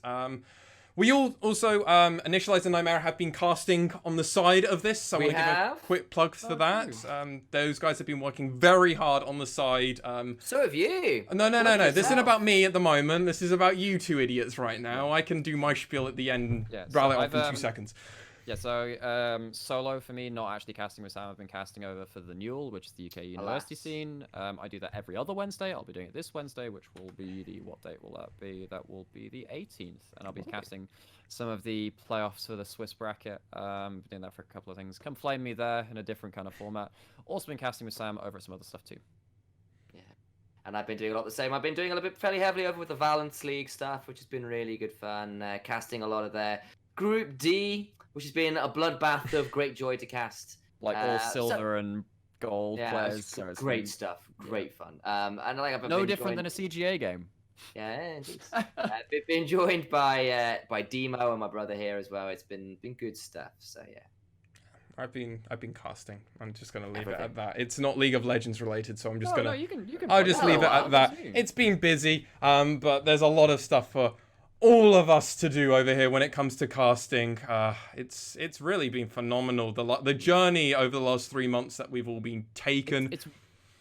It's weird to think that we're actually content creators now. Vaguely, yeah. But technically, we are content. Oh yeah, creators. we've done more content than some most people do. We have cast 57 games. So many games. 57 games. I've produced 57. You've produced them. Like that is absolutely absurd just thinking about it. We've done our own stuff on the side, obviously, as well. And then this is what, episode 6 of the podcast? 7.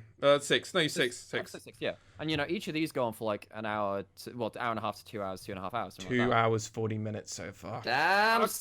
I knew this is very quickly then. And this is why I said this is why I'm letting us go and have our piece, because I knew this was going to be a very long episode. I told them as a producer and host that this is going to be long. Be prepared.